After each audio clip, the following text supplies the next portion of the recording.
Hello students, welcome to MGCI digital platform. आज हम यहाँ पर केमिस्ट्री 2024 एडवांस का पेपर 1 डिस्कस करने जा रहे हैं। तो देखते हैं सबसे पहला क्वेश्चन। तो फर्स्ट क्वेश्चन हमारे पास है, a closed vessel contain 10 gram of an ideal gas X at 300 Kelvin which exert 2 atmospheric pressure at the same temperature. 80 gram of another ideal gas Y is added to it and the pressure becomes 6 atmosphere.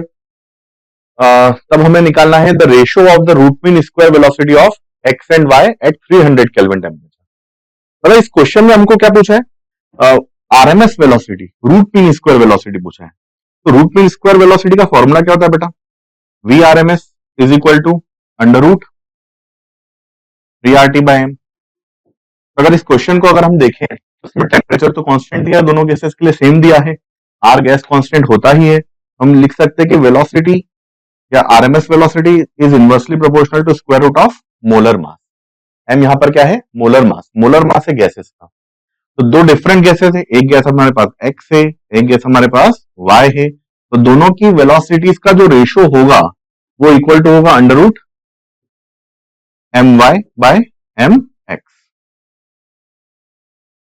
तो अगर इस question को देखने जाएंगे तो देखेंगे बेटा, यहां पर हमें 10 gram of ideal gas X दे रखा है और 80 gram of another ideal gas Y दे रखा है, उनके प्रेशर दे रखे, पर कहीं पर भी मोलर मास का कोई डिस्कशन नहीं है। तो इसका मतलब सबसे पहले हमें इन गैसेस के मोलर मासेस का रेशियो निकालना पड़ेगा। अगर मोलर मासेस का रेशियो आ गया तो आरएमएस वेलोसिटी का रेशियो आ जाएगा। तो वो कैसे निकालेंगे, तो गैसेस के प्रेशर दे रखे, आपको पी एक्स का प्रेशर दे रखा है, एक्स का प्रेशर दे रखा है 2 एटमॉस्फेयर, और सेकंड दे रखा है हमको एक्स और वाई दोनों के प्रेशर्स का सम दे रखा है, P X plus P Y, दोनों का सम दे रखा है 6 एटमॉस्फेयर। ठीक है, तो अगर मुझे एक्स का प्रेशर पता है तो इजीली मैं यहां पर वाई का प्रेशर निकाल सकता हूं। हाँ, P Y will be equal to 6 minus 2।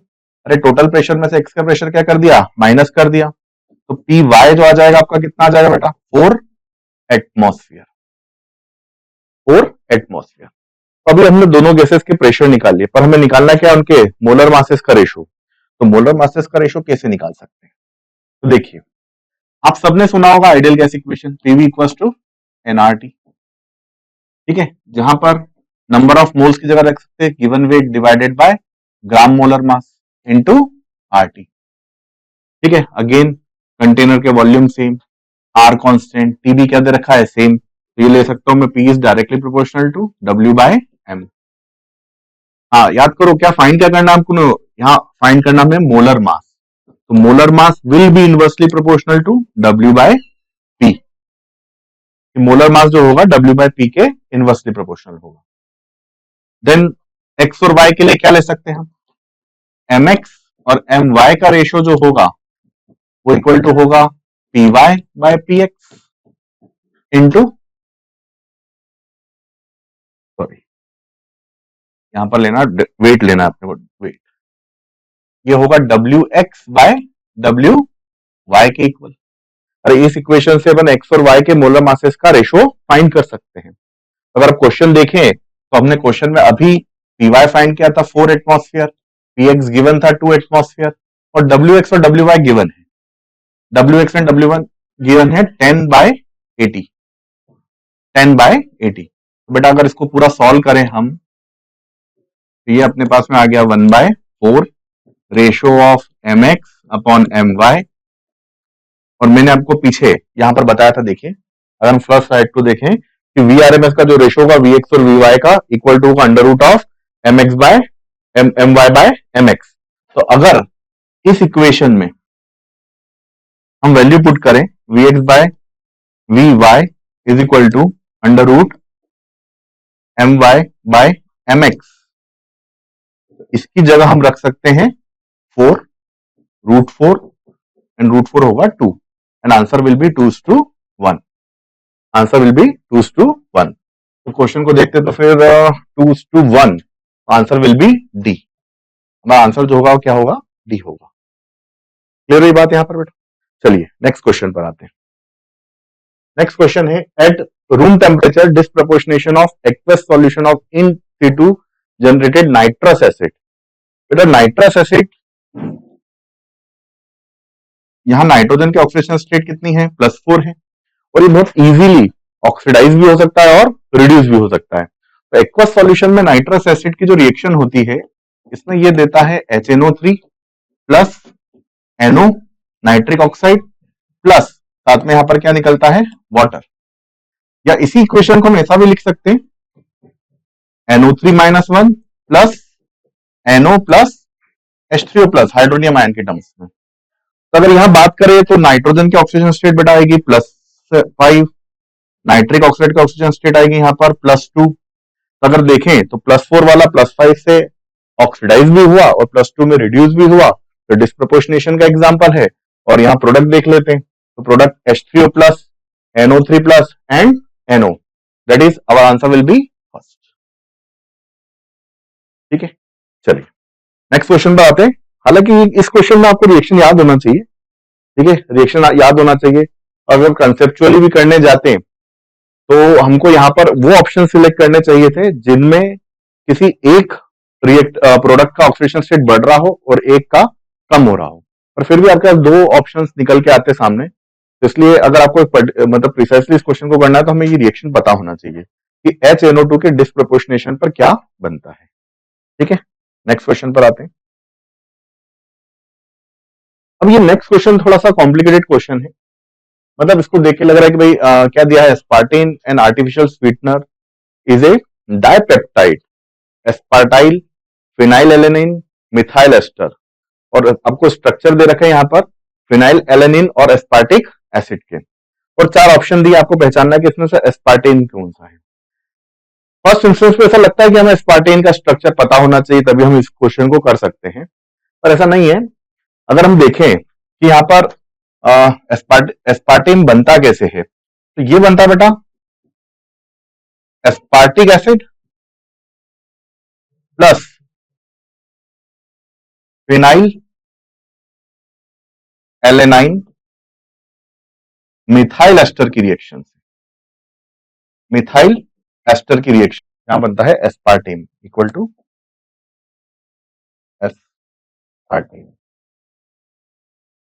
ठीक है, तो अगर इस रिएक्शन को देखें तो aspartic acid plus phenyl alanine methyl ester, मतलब ये जो मिथाइल एस्टर वाला पार्ट है ये फिनाइल एलेनिन ग्रुप के साथ में होना चाहिए। तो अगर इन ऑप्शंस पर हम जाएं तो यहां पर आप देखिए ये सी ऑप्शंस को रिजेक्ट कर दीजिए, एलिमिनेट कर दीजिए, क्योंकि यहां पर ये फिनाइल एलेनिन के साथ नहीं है मिथाइल वाला पार्ट, मिथाइल वाला पार्ट फिनाइल एलेनिन के साथ में होना चाहिए। तो ये आंसर नहीं हो सकता, आंसर डी भी नहीं हो सकता। बट हमारे पास 2 आंसर बचे जिसमें ये फिनाइल एलेनिन वाले पार्ट के साथ मिथाइल एस्टर है। फिनाइल एलेनिन वाला पार्ट क्या बना रहा है, यहां पर मिथाइल एस्टर बना रहा है। आंसर या तो ए होगा या बी होगा, ए और बी में से कोई एक आंसर देना है। ठीक है, तो अब देखें यहां पर, अब रिएक्शन हो रही किसकी, एस्पार्टिक एसिड। तो अगर मैं आपको देखूं यहाँ पर ये जो एस्पार्टिक एसिड का सामने स्ट्रक्चर दे रखा है, जरा यहाँ पर ध्यान से देखिए, यहाँ पर 2 अपने पास में यहाँ पर COH ग्रुप है, 2 COH ग्रुप है। ठीक है, और इनकी रिएक्शन जो है वो एक तरह से न्यूक्लियोफिलिक एडिशन का एग्जांपल है। जैसे यहाँ पर क्या हो रहा है कि जो फिनाइल एलेनिन का NH2 पार्ट जो है, NH2 पार्ट जो है ये जाकर कार्बोक्सिलिक एसिड पर कौन सी रिएक्शन देगा, nucleophilic addition reaction, nucleophilic addition reaction. ठीक है, और ये अटैक करेगा किस पर, मोर एक्टिव, मतलब यहां से अपने को लिविंग ग्रुप बाहर निकालना है, या तो ये वाला OH बाहर निकालेंगे या ये वाला OH बाहर निकालेंगे। लिविंग ग्रुप बाहर निकालना और उस पर अपने को नाइट्रोजन मतलब जो NH2 ग्रुप है इसका अटैक कराना एज अ न्यूक्लियोफाइल। तो सवाल यह आता है कि इन दोनों में से कौन सा कार्बोक्सिलिक एसिड जो है मोर एक्टिव है, या कौन इजीली न्यूक्लियोफिलिक एडिशन रिएक्शन दे सकता है। तो अगर फिर यहां पर जाए तो हम इस NH2 ग्रुप की बात करें। ठीक है, थोड़ा पेन का कलर चेंज कर लेते हैं। हाँ, अगर हम इस NH2 ग्रुप की बात करें, बेटा ये NH2 ग्रुप आपका -I ग्रुप है, और -I ग्रुप मतलब जो इलेक्ट्रॉन विड्रॉइंग ग्रुप रहते हैं ये रिएक्टिविटी को बढ़ाते हैं। न्यूक्लियोफिलिक एडिशन रिएक्शन के लिए जो रिएक्टिविटी होती है वो डायरेक्टली प्रोपोर्शनल होती है किसके, electron EWG electron withdrawing group. अगर कोई इलेक्ट्रॉन विड्रॉइंग ग्रुप जुड़ा है तो रिएक्टिविटी बढ़ जाएगी। अब ये NH2 ग्रुप जो है, NH2 ग्रुप जो है इस कार्बोक्सिलिक एसिड की अल्फा पोजीशन पर प्रेजेंट है। जबकि इस कार्बोक्सिलिक एसिड से देखेंगे, इस कार्बोक्सिलिक एसिड से, तो ये इसकी बीटा पोजीशन पर प्रेजेंट है। तो ये वाला जो ये वाला जो अपना कार्बोक्सिलिक एसिड ग्रुप है, ये बेटा ज्यादा एक्टिव ग्रुप है, ये ज्यादा एक्टिव ग्रुप है। मतलब यहां पर हमारे अमाइड बॉन्ड का फॉर्मेशन होना चाहिए NH2 से अल्फा पोजीशन पर। तो देखिए जरा यहां पर, अब NH2 से अल्फा वाले ने, ये NH2 से अल्फा वाले ने रिएक्शन में टेक पार्ट नहीं किया, और ये NH2 से अल्फा वाले ने अमाइड बॉन्ड बनाया, मतलब आंसर विल बी बी। जो आंसर होगा हमारा क्या होगा, बी होगा। ठीक है, इस तरह से इस क्वेश्चन को हम लॉजिकली भी सॉल्व कर सकते थे, इसके लिए हमें आंसर एस्पार्टेम का स्ट्रक्चर याद हो ये जरूरी नहीं था। ठीक है, चलिए नेक्स्ट क्वेश्चन पर आते हैं। चलिए देखिए, among the following options select the options in which each complex in the set 1 shows geometrical isomerism and the two complex set 2 are क्या है, ionization isomers of each other। तो चलिए देखिए क्या है यहाँ पर, समझते कैसे करना है। अब इसमें अपने को बताना है कि सेट 1 में ढूंढना है हमको ज्योमेट्रिकल आइसोमर्स, और सेट 2 में ढूंढना है हमको आयनाइजेशन आइसोमर्स। तो ज्योमेट्रिकल आइसोमर्स की जैसे कोऑर्डिनेशन केमिस्ट्री हमने जब पढ़ा है, तो उसमें कुछ बातें करते हैं कि जो टेट्राहेड्रल कॉम्प्लेक्सेस है वो जीआई शो नहीं करते हैं, या जिनमें लिगेंड्स एक जैसे होते हैं वो भी ज्योमेट्रिकल आइसोमरिज्म शो नहीं करते हैं। क्योंकि ज्योमेट्रिकल आइसोमर्स के लिए क्या होना चाहिए, मेटल लिगेंड मेटल, सॉरी मैं थोड़ा सा गलत बोल गया यहाँ पर, लिगेंड मेटल लिगेंड का अरेंजमेंट अलग होना चाहिए, बॉन्ड एंगल या डिस्टेंस क्या होना चाहिए उनकी अलग होना चाहिए। इसके अलावा आयनाइजेशन आइसोमर्स में क्या होता है, ऐसे कॉम्प्लेक्सेस जिनके मॉलिक्यूलर फॉर्मूला सेम होते हैं but they give different ions in their aqueous solution. तो देखते हैं हमारा आंसर क्या आएगा इसमें। अगर सेट 1 की बात करें तो ए ऑप्शन में, तो जैसे अभी मैंने आपको बोला कि यहाँ पर ये जो दिया है NiCO CO होल 4, तो ये तो सेम लिगेंड दे दिए, इनका अरेंजमेंट अलग कैसे करेंगे। ठीक है, तो ये ऑप्शन हो नहीं सकता, तो इसको ज्यादा डिस्कस करने की जरूरत नहीं है। ऑप्शन बी पर आते हैं। ऑप्शन बी में हम सेट 2 को देखते हैं, 1 तो ठीक है उसमें जीआई हो सकता है, पर सेट 2 को देखें अगर अपन, तो सेट 2 ये आयनाइजेशन आइसोमरिज्म शो नहीं करते हैं। बेटा यहाँ पर केटायन एनायन दोनों ही कॉम्प्लेक्स आयन दे रखे, cation and anion both are the complex ion, तो इसको कोऑर्डिनेशन स्फीयर आइसोमरिज्म बोलते हैं। ठीक है, ये जो है ये क्या शो करेंगे, coordination sphere, coordination sphere isomerism. Clear है, तो यहां पर भी आयनाइजेशन नहीं आएगा, तो इस आंसर को भी एलिमिनेट कर दो। अब आते हैं अपन सी पर। अब सी यहां पर हुआ अपना CONH3 whole thrice, NO2 whole thrice and COAN whole twice. अच्छा, अब ये अगर सेट 1 में देखें तो सेट 1 में ये जो ऑप्शन दे रखा है आपको, सेट 1 में जो फर्स्ट वाला है, अगर इसको ध्यान से देखोगे तो ये MA3B3 टाइप का कॉम्प्लेक्स हो गया। और MA3B3 टाइप के कॉम्प्लेक्स में आपने पढ़ा होगा बेटा दो तरह के आइसोमरिज्म, ट्रांस नहीं, यहाँ पर facial and meridional, facial and meridional दो आइसोमर्स मिलते हैं, जिसमें M, जब मैं फेशियल की बात करता हूं तो same type of ligands are present on same face of octahedral, octahedral के सेम फेज पर मिलते हैं। ठीक है, क्लियर हुई बात यहाँ पर। तो मतलब अगर मैं यहाँ पर इसका कोई एक फेस ले लेता हूँ, पूरा तो अभी हम ड्रॉ नहीं करेंगे, यहाँ पर इसका एक फेस ले लेते हैं, तो इस एक फेस पर सारे ए मिल रहे हैं। ठीक है, इसी तरह से इसका मतलब इसको बोलते हैं अपन फेशियल। ठीक, अब नेक्स्ट पर आते हैं, नेक्स्ट पर आते हैं। देखिए इसी का जो सेकंड आइसोमर बनेगा, जिसमें हमें एम, हाँ, ये ए और ए को यहां ले लेते हैं, और बाकी पोजीशन पर B B B and A. Clear हुई बात यहाँ पर। तो यहाँ पर दो ए जो है वो कहां पर आ गए, मेरिडोनियल एक्सीस पर आ गए। ठीक है, तो ये आपका क्या कहलाता है बेटा, मेरिडोनियल। तो यहाँ पर जो दो आइसोमर्स मिलते हैं वो मिलते हैं facial and meridional, and these are the geometrical isomers, और ये ज्योमेट्रिकल आइसोमर्स होते हैं। क्लियर हुई बात यहाँ पर। इसके अलावा COEN होल ट्वाइस, हाँ ये भी होता है, बिल्कुल होता है। ये हमारा हो गया MAA whole twice B2 type का कॉम्प्लेक्स, ऑक्टाहेड्रल कॉम्प्लेक्स है, तो ये भी जीआई शो करेगा, ये भी जीआई शो करेगा। तो जैसे इसका मैं अगर सिस फॉर्म बनाऊं, तो सिस फॉर्म में क्या होता है बेटा, सेम ग्रुप सेम साइड्स पर होंगे। ठीक है, तो यहां पर देखिए, यहां पर क्या हो जाएगा, ये EN, और इसी तरफ ये मेरे पास में क्या आ गया, EN, और इसके opposite side Cl and Cl same side, तो ये सिस आइसोमर हो गया, दिस इज सिस फॉर्म। ठीक है, इसी के अलावा अगर मैं ट्रांसफॉर्म की बात करूं, देखिए बेटा ये M हो गया। यहां पर Cl और ये Cl एक दूसरे के ट्रांस, ठीक इसी तरह से EN भी एक दूसरे के ट्रांस पर आ गए। ठीक है, तो ये बात क्लियर है कि यहाँ पर हमें क्या मिल रहा है, जीआई मिल रहा है, जीआई मिल रहा है हमें यहाँ पर। अब सेकंड वाले को देखें, सेकंड वाला क्या डिफरेंट डिफरेंट आयंस देगा एक्वस सॉल्यूशन में? बिल्कुल देगा। जरा देखिए यहाँ पर ध्यान से, ये वाले कॉम्प्लेक्स को देखिए। यहाँ पर अगर मैं बात करूं इस कॉम्प्लेक्स और इस कॉम्प्लेक्स को देखिए, मॉलिक्यूलर फॉर्मूला इनका क्या दिख रहा है, सेम दिख रहा है। ठीक है, पर जैसा हमको पता है कि स्क्वायर ब्रैकेट के बाहर जो पार्ट लिखा रहता है, ठीक है, वो आयंस में इजीली कंप्लीटली डिसोसिएट हो जाता है। तो यहाँ हमें क्लोराइड आयन नहीं मिलेगा, पर यहाँ क्या मिलेगा, सल्फेट आयन। यहां हमें सल्फेट आयन नहीं मिलेगा, पर क्या मिलेगा, क्लोराइड आयन। तो मॉलिक्यूलर फॉर्मूला सेम है, पर ये क्या दे रहे हैं, डिफरेंट आयंस दे रहे हैं। मॉलिक्यूलर फॉर्मूला सेम है, पर क्या दे रहे हैं, different ions. These are the ionization isomers. तो आंसर क्या आना चाहिए बेटा, सी। हमारा आंसर क्या होगा, सी। इसके अलावा अगर अपन डी ऑप्शन की बात करें तो डी में सेट 2 जो है वो हाइड्रेटेड आइसोमर्स दे रखे, ठीक है, जबकि हमें पूछा क्या है, आयनाइजेशन आइसोमर्स पूछा है। तो ये क्वेश्चन आपको समझ में आ गया होगा। अब हम नेक्स्ट क्वेश्चन की तरफ बढ़ते हैं। नेक्स्ट क्वेश्चन है, among the following the correct statement of electron in an atom is are. ठीक है, ये बहुत इजी क्वेश्चन दे दिया इन्होंने, जो हम इजीली इसको प्रेडिक्ट कर सकते हैं, मल्टीपल चॉइस वाला है। अब फर्स्ट ऑप्शन दिया हुआ, uncertainty principle rules out the existence of definite path for electron. Bohr ने क्या कहा था, बोहर ने कहा था कि इलेक्ट्रॉन न्यूक्लियस के आसपास एक फिक्स्ड पाथ में मूव करता है। फिर हाइजेनबर्ग आए, उनका कहना पड़ा कि नहीं भाई, आप एग्जैक्ट पाथ और एग्जैक्ट मोमेंटम को एक साथ कैलकुलेट नहीं कर सकते हो।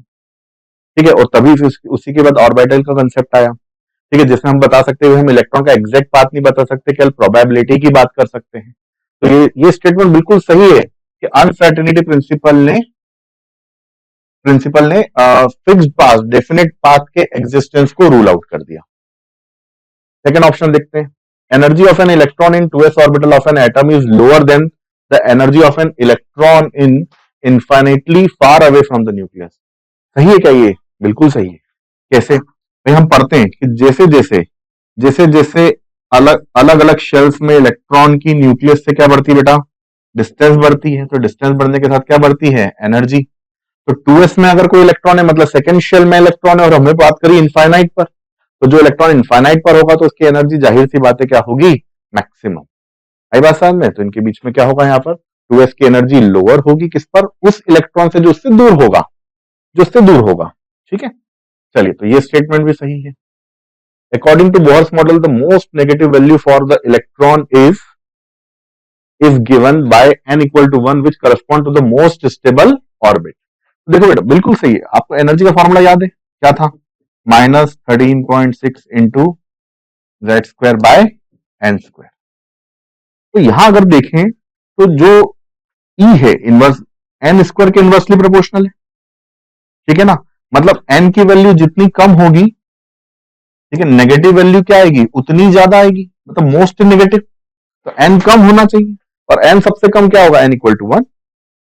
n इक्वल टू 1, तो इसका मतलब n इक्वल टू 1 में एनर्जी की वैल्यू कैसी होगी, मोस्ट नेगेटिव। आंसर क्या आएगा बेटा इसका, एक आंसर वो क्या हो जाएगा, सी। नेक्स्ट है, according to Bohr's model the magnitude of velocity of electron increases with increase in value of n। अगर हम देखें, नेक्स्ट स्लाइड ले लेते हैं। यहां बात करें वेलोसिटी ऑफ इलेक्ट्रॉन, तो v equal to v is directly proportional to है हमारे पास z बाय n। यार यहां तो n बढ़ने के साथ v कम होना चाहिए, और हमारा स्टेटमेंट को हम देखते हैं। हमारा स्टेटमेंट क्या बोल रहा है, according to Bohr's model the magnitude of velocity of electron increases with increase in value of n। n बढ़ने के साथ वेलोसिटी बढ़ रही है, नहीं नहीं भाई, अभी बात करिए, वेलोसिटी क्या होगी, कम होगी। तो ये ऑप्शन इनकरेक्ट है। हमारा ऑप्शन होगा ए, बी एंड सी। ठीक है, समझ में आ गया होगा आप लोगों को। तो नेक्स्ट क्वेश्चन पर चलते हैं।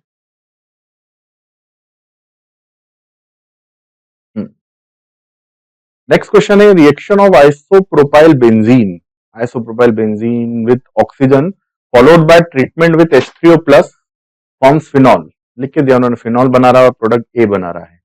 The reaction of P with 3 equivalent of Cl2 gives compound Q। Treatment of Q with COH whole twice produce compound R and calcium salt S. The correct statement regarding PQRS. पहले समझे यहां पर कि P बन क्या रहा है, by product P क्या है। तो पहले इसके लिए हमको इस रिएक्शन पर जाना पड़ेगा। Benzene isopropyl benzene. तो जैसा हमको पता है कि जब आइसोप्रोपाइल बेंजीन रिएक्शन किससे ऑक्सीडेशन करते हैं एयर में, एयर के प्रेजेंस में, तो बेटा दो प्रोडक्ट बनते हैं। फिनॉल की प्रिपरेशन है, इसमें फिनॉल बनता है और साथ में बनता है एसीटोन, CH3COO CH। और अब एसीटोन साथ पीछे उन्होंने पी लिख के दिया इसको, और फिर बोला कि एसीटोन की reaction CH3C double bond O CH3, इसकी reaction Cl3 equivalent of Cl2 से करें, 3 इक्विवेलेंट ऑफ Cl2। तो यहां हमें पता है यहां पर ये अल्फा हाइड्रोजन रिप्लेस हो जाएंगे, प्रोडक्ट आएगा CCl3 single bond C double bond O CH3। ठीक है, अब इसकी रिएक्शन कर रही है कैल्शियम हाइड्रोक्साइड से, मतलब बेसिक मीडियम में रिएक्शन करा रहे हैं। ठीक है, CaOH होल ट्वाइस। अब यहां पर बेसिक मीडियम में होगा क्या, न्यूक्लियोफिलिक एडिशन एलिमिनेशन रिएक्शन, मतलब ये न्यूक्लियोफाइल कार्बोनाइल पर अटैक करेगा और ये यहां से अपन लिविंग ग्रुप बाहर निकाल देते हैं। हमारा जो प्रोडक्ट मिलेगा यहां मिलेगा अपने को HCOOH प्लस, थोड़ा गलत लिख दिया मैंने, एसिडिक एसिड मिलेगा। ठीक है, यहां हमें प्रोडक्ट मिलेगा CH3COOH। ठीक है, पर ये फर्दर कैल्शियम हाइड्रोक्साइड से रिएक्शन करके उसका सॉल्ट बनाएगा, तो whole twice C calcium acetate बन गया, प्लस साथ में बना CCl3 माइनस। ठीक है, इसका प्रोटोनेशन करने पर क्या मिल जाएगा हमें, क्लोरोफॉर्म। तो प्रोटोनेशन करने पर हमें यहाँ पर जो प्रोडक्ट मिला क्या मिल गया, क्लोरोफॉर्म। ठीक है, प्रोडक्ट मिल गया क्लोरोफॉर्म CHCl। ठीक है, तो आगे देखते क्वेश्चन क्या बोल रहा है यहाँ पर। तो ये अपने पास में प्रोडक्ट P हो गया, ये प्रोडक्ट Q हो गया, फिर ये R और ये क्या दे रहे हैं S। थोड़ा जहां तक मुझे याद है क्वेश्चन की S को हीट करने पर वो बोल रहे हैं वापस P मिल जाता है। तो क्या ऐसा होता है क्या, क्या कैल्शियम एसीटेट की हीटिंग से वापस P मिलता है क्या, बिल्कुल मिलता है। ठीक है, dry distillation of calcium salt.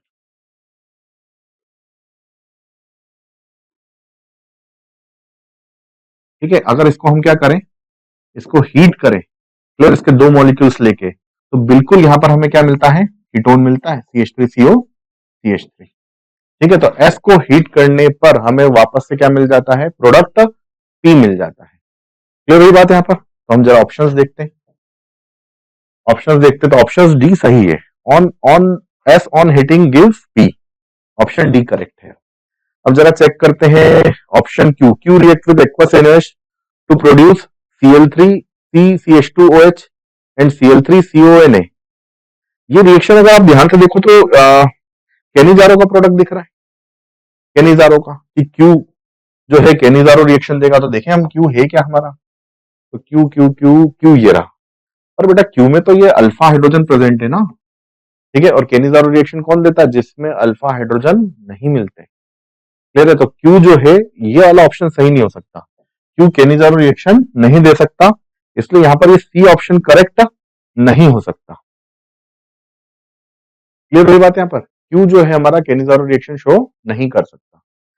Reaction of R with O2 in presence of light gives phosgene. ठीक है, बिल्कुल करेक्ट है, ये ऑप्शन बिल्कुल करेक्ट है। जरा देखिए हमारे पास में आर है क्या, यहाँ पर आर क्या है, क्लोरोफॉर्म, है।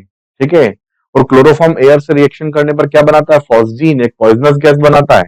ठीक है, तो इसलिए ये ऑप्शन भी बिल्कुल करेक्ट है। ठीक है, ऑप्शन बी इज करेक्ट। ठीक है, कि क्लोरोफॉर्म फॉस्जीन से रिएक्शन करके क्या बनाएगा, सॉरी क्लोरोफॉर्म जो है ऑक्सीजन से रिएक्शन करके क्या बनाएगा, फॉस्जीन बनाएगा। अब देखिए इस ऑप्शन को देखते हैं, reaction of P with are.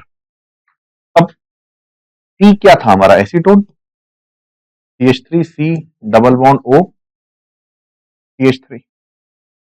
ठीक है ना, एसीटोन था। और आर क्या था, जरा आर देख लेते हैं एक बार हमारे पास में, आर क्या था हमारे पास में, आर हमारे पास में क्लोरोफॉर्म है,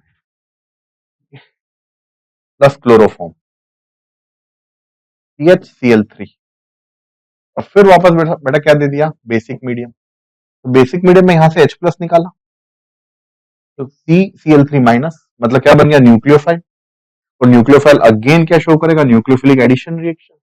और न्यूक्लियोफिलिक एडिशन रिएक्शन से फिर final product will be CH3 CO minus CH3 CCl3। ठीक है, जिसका प्रोटोनेशन करेंगे तो अल्कोहल ऑप्टेन हो जाएगा आफ्टर प्रोटोनेशन, CH3COH CH3CH3। इसका मतलब ये ऑप्शन भी करेक्ट है और answer will B A, B and D। Question 6 का आंसर आएगा A, B एंड D। चलिए बेटा नेक्स्ट क्वेश्चन पर चलते हैं। हाँ, the option in which at least 3 molecules, वो बोल रहे हैं कि 3 मॉलिक्यूल ऐसे लेना है जो ऑक्टेट रूल को फॉलो करते हैं। ठीक है, तो अगर मैं इन ऑप्शंस को देखूं ना, तो इसमें सबसे पहले वो सारे ऑप्शंस में से अपने को NO और NO2, बेटा ये दोनों जो है ये क्या है, ऑड इलेक्ट्रॉन स्पीशीज है, ये ऑक्टेट रूल को फॉलो नहीं करते। अगर मैं इनको हटाता जाऊं, NO हटा यहाँ से, तो मुझे 3 मिल गए, कार्बन कार्बन HCl में, इन सबका ऑक्टेट, इनमें ऑक्टेट रूल को फॉलो कर रहे हैं। Q2 करेगा, C2H4 करेगा, HCl करेगा, ऑप्शन ही आएगा। यहां से NO2 हटा, H2SO4 भी नहीं होगा, सल्फर में एक्सपांडेड कोवेलेंसी मिलेगी। ठीक है, अपने ऑक्टेट को एक्सपांड कर सकता है वो। ठीक है, तो ये वाला ऑप्शन भी नहीं आएगा। यहाँ 2 ही बचे जो ऑक्टेट रूल को फॉलो कर रहे हैं। BCl3 इलेक्ट्रॉन डेफिशिएंट होता है, ये नहीं हो सकता। NO अभी बात करी, ऑड इलेक्ट्रॉन स्पीशीज, NO2 नहीं हो सकता, H2SO4 नहीं हो सकता। इस ऑप्शन पर अगर आए, BCl3 नहीं हो सकता, इलेक्ट्रॉन डेफिशिएंट है, बाकी ऑप्शंस करेक्ट है, आंसर विल बी डी। हमारा करेक्ट आंसर आएगा A and D। A and D में 3 सेट ऐसे दे रखे हैं जो ऑक्टेट रूल को फॉलो करते हैं। ठीक है, चलिए नेक्स्ट क्वेश्चन पर आते हैं।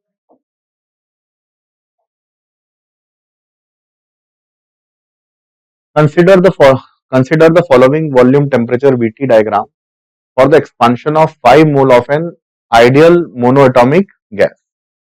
आइडियल मोनोटॉमिक गैस के 5, ठीक है, फिर क्या बोला उन्होंने आगे, considering only the PV work is involved, the total change in enthalpy for the transformation of state X to Y to Z, X to Y, X to Y जा रहे हैं, फिर Y से कहाँ जा रहे हैं, Z, और बोल रहा है कि एंथैल्पी चेंज फाइंड करो। मतलब इस क्वेश्चन में बोल रहा है कि डेल्टा H फाइंड करना है हमें। ठीक है, X से Y और Y से Z जाने में। और ये क्या, X से Y पर जब जा रहे हैं तो बेटा इन इन 2 पॉइंट पर टेम्परेचर तो सेम है ना। ठीक है, टेम्परेचर सेम दे रखा है, मतलब टेम्परेचर कांस्टेंट है, टेम्परेचर कांस्टेंट हो गया और आइडियल गैस बोल दिया। ठीक है ना, तो टेम्परेचर सेम है, आइडियल गैस है, तो उसके लिए डेल्टा H विल बी 0। मतलब जब हम पाथ X से Y पर गए, X टू Y पर गए, तो एंथैल्पी में कोई चेंज हुआ ही नहीं। ठीक है, क्योंकि आइडियल गैस के लिए कांस्टेंट टेम्परेचर पर एंथैल्पी चेंज कितना होगा, 0। अभी बात समझ में यहाँ पर। अब बात करते हैं Y से Z पर। अब Y से Z देखें तो टेम्परेचर चेंज हो रहा है, यहाँ पर वॉल्यूम क्या है, कांस्टेंट है। ठीक है, टेम्परेचर चेंज हो रहा है पर वॉल्यूम कांस्टेंट है। अगर हम यहाँ पर देखें तो डेल्टा H निकालने का हमारे पास फॉर्मूला है, delta H is equal to delta U plus plus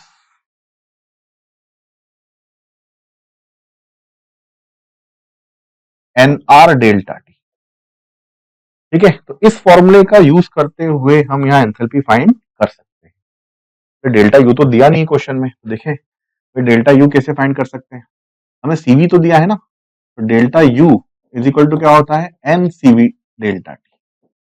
तो ये वैल्यू भी फॉर्मूले में रखने पर डेल्टा H आएगा आपका बेटा NCV delta T plus NR delta T।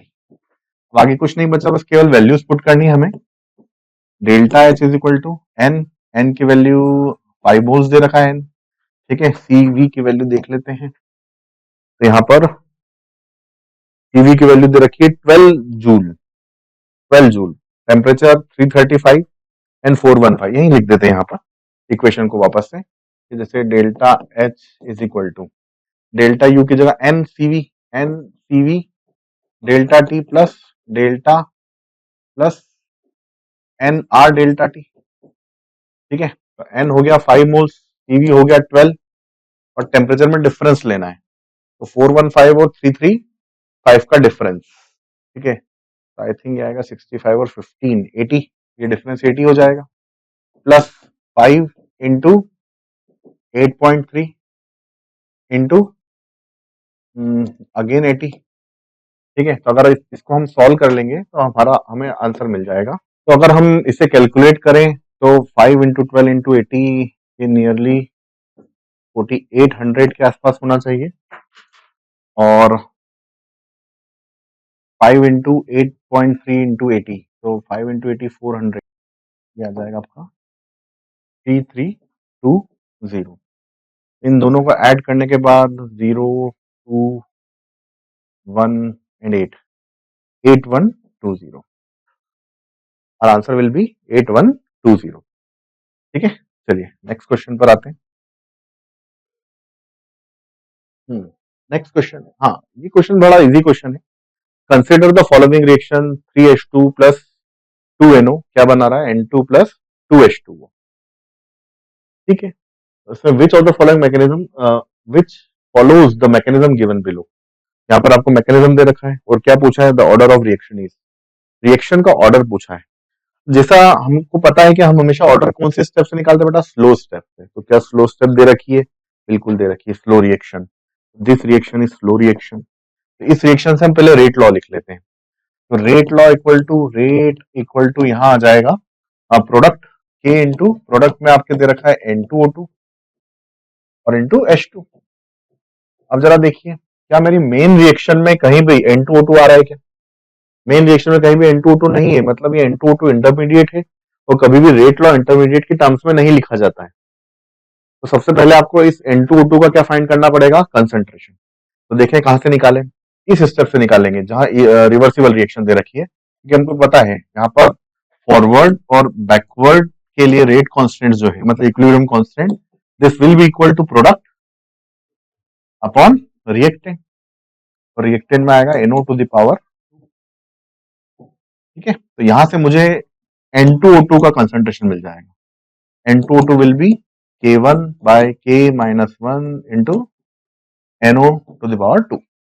ये वैल्यू एक काम करते हैं, यहां रख देते हैं, तो फिर शायद हमारा आंसर आ जाएगा यहाँ, रेट इक्वल टू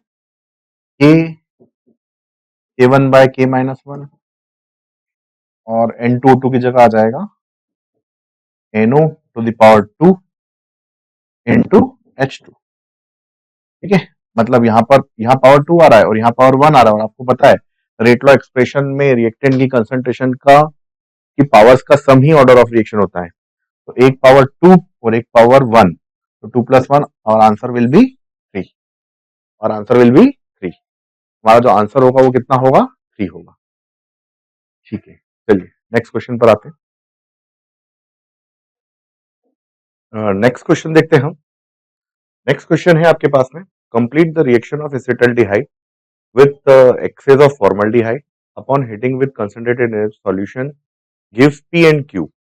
अगर क्वेश्चन कह रहा है कि एसिटाल्डिहाइड की रिएक्शन कराना है एक्सेस ऑफ फॉर्मल्डिहाइड से NaOH की प्रेजेंस, तो हमको दो प्रोडक्ट मिलेंगे यहाँ पर, P एंड Q। फिर उसमें से बोल रहा है P जो है वो टॉलरेंस टेस्ट नहीं देगा, whereas Q on acidification give positive tolerance test, मतलब Q जो है एसिडिफिकेशन करने के बाद टॉलरेंस टेस्ट देगा।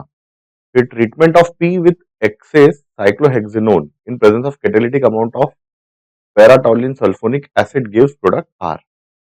अपने को हमें बताना है यहाँ पर कि जो बनने वाले प्रोडक्ट में कितने मिथाइलिन और ऑक्सीजन ग्रुप है।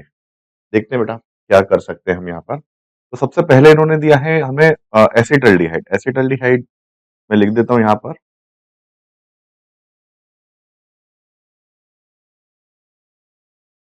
CH3CHO, जिसकी रिएक्शन करना है एक्सेस ऑफ फॉर्मल्डिहाइड से। फॉर्मल्डिहाइड एक्सेस में देना है, तो इन दोनों के बारे में, और किसकी प्रेजेंस में करना है, किसकी प्रेजेंस में करना है, NaOH की।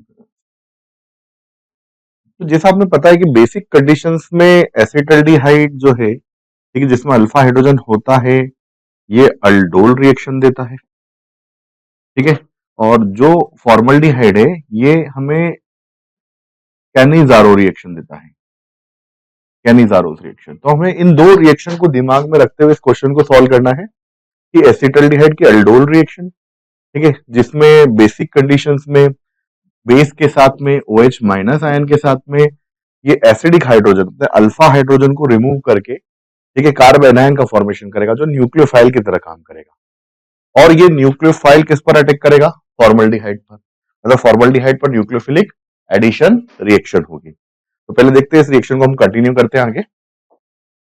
देखें तो जैसा फॉर्मल्डिहाइड अब हमें एक्सेस में दे रखा है, तो एसिटल्डिहाइड को मैं कुछ इस तरह से लिख देता हूं,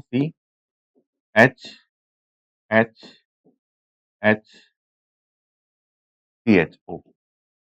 ठीक है, अब इसकी रिएक्शन है फॉर्मल्डिहाइड, फॉर्मल्डिहाइड एक्सेस में है, तो ये जितने भी अल्फा हाइड्रोजन मतलब एक एक करके 3 बार जो है न्यूक्लियोफिलिक एडिशन रिएक्शन देगा ये, क्योंकि यहाँ पर 3 अल्फा हाइड्रोजन है और फॉर्मल्डिहाइड हमारे पास एक्सेस में है। ठीक है, तो जैसे CH2 डबल बॉन्ड O, ये फॉर्मल्डिहाइड का स्ट्रक्चर बना देता हूँ। ठीक है, यहाँ पर भी लिख देते हैं हम CH2 डबल बॉन्ड, यहाँ भी ले लेते हैं CH2 डबल बॉन्ड O। अब यहाँ इस फॉर्मल्डिहाइड पर हमें बेटा कौन सी रिएक्शन करनी है? Nucleophilic addition reaction. थोड़ा मिस्टेक हो गई यहाँ पर, तो करेक्ट कर लेता हूँ। इलेक्ट्रॉन जो है वो ऑक्सीजन की तरफ ट्रांसफर होंगे।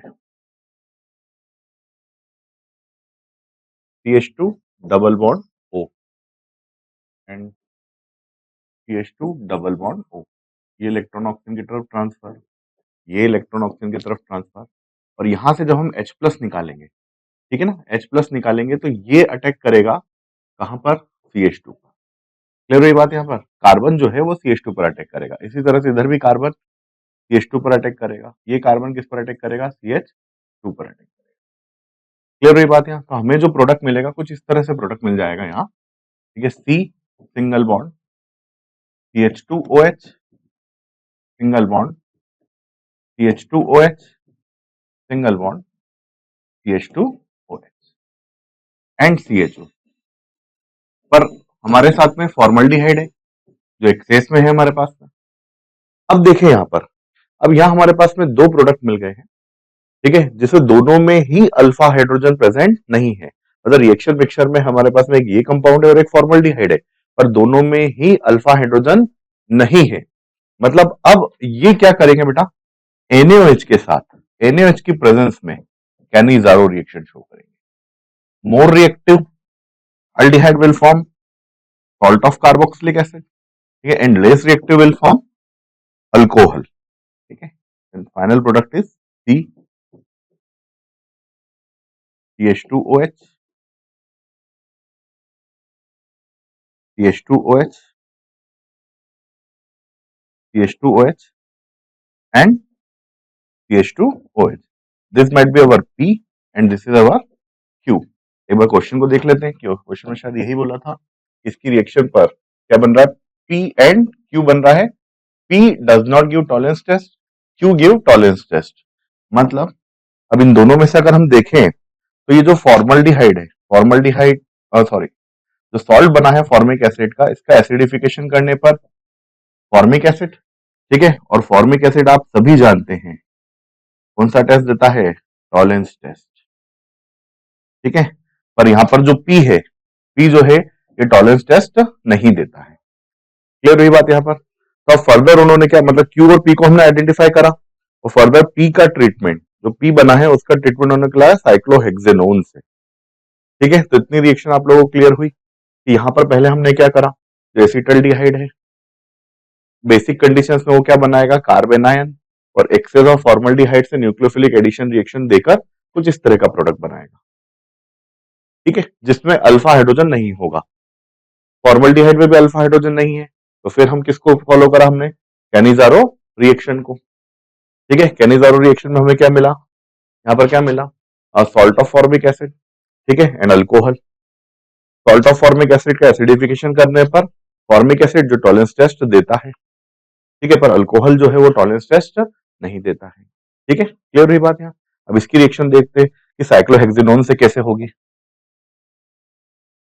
चलिए देखिए, अब जो हमें यहाँ पर इन्होंने बोला है, एक रिएक्शन आपको मैं समझाता हूँ कि जैसे ketone C double bond O ketone, अगर इसकी रिएक्शन करते हैं अल्कोहल से, ठीक है, अल्कोहल से HOR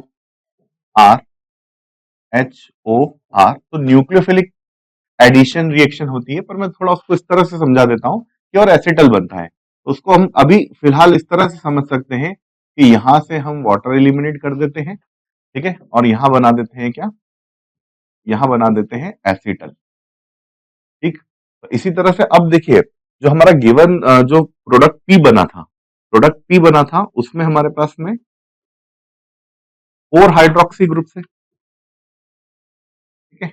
और इन 4 हाइड्रोक्सी ग्रुप्स की रिएक्शन जो है, बोला कि इसकी रिएक्शन कराना हमें again excess of cyclohexanone, excess of cyclohexanone से। तो साइक्लोहेक्सेनोन से रिएक्शन होगी तो बेटा फिर क्या बनेगा, ऊपर जैसा बनाया हमने हेमी एसिटल फॉर्म हो सकता है, ठीक है। तो जैसे यहां पर हम लेते हैं cyclohexanone, double bond, double bond, ये C6 रिंग आ जाएगी 6 कार्बन से, यहाँ पर भी डबल बॉन्ड हो, और ये रिंग ले लेते हैं। ठीक है, तो बिल्कुल ऊपर वाली रिएक्शन जैसे यहां पर हम क्या बना देते हैं, यहां पर हम ये वाटर एलिमिनेट करके क्या बना देते हैं, हेमी एसिटल। ठीक इसी तरह से यहां पर भी वाटर मॉलिक्यूल एलिमिनेट करके क्या बना देते हैं हम, साइक्लोहेक्सेन। हम मैकेनिज्म पर नहीं जा रहे हैं, हम डायरेक्ट प्रोडक्ट देख रहे हैं यहाँ पर, ठीक है। अब साइक्लोहेक्सेनोन से ही और अल्कोहल की रिएक्शन से क्या बनेगा, एसिटल। तो कुछ इस तरह का प्रोडक्ट आपको मिलेगा।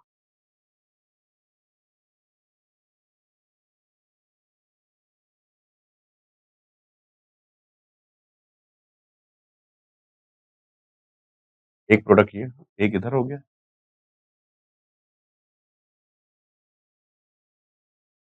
सही रो छोटा,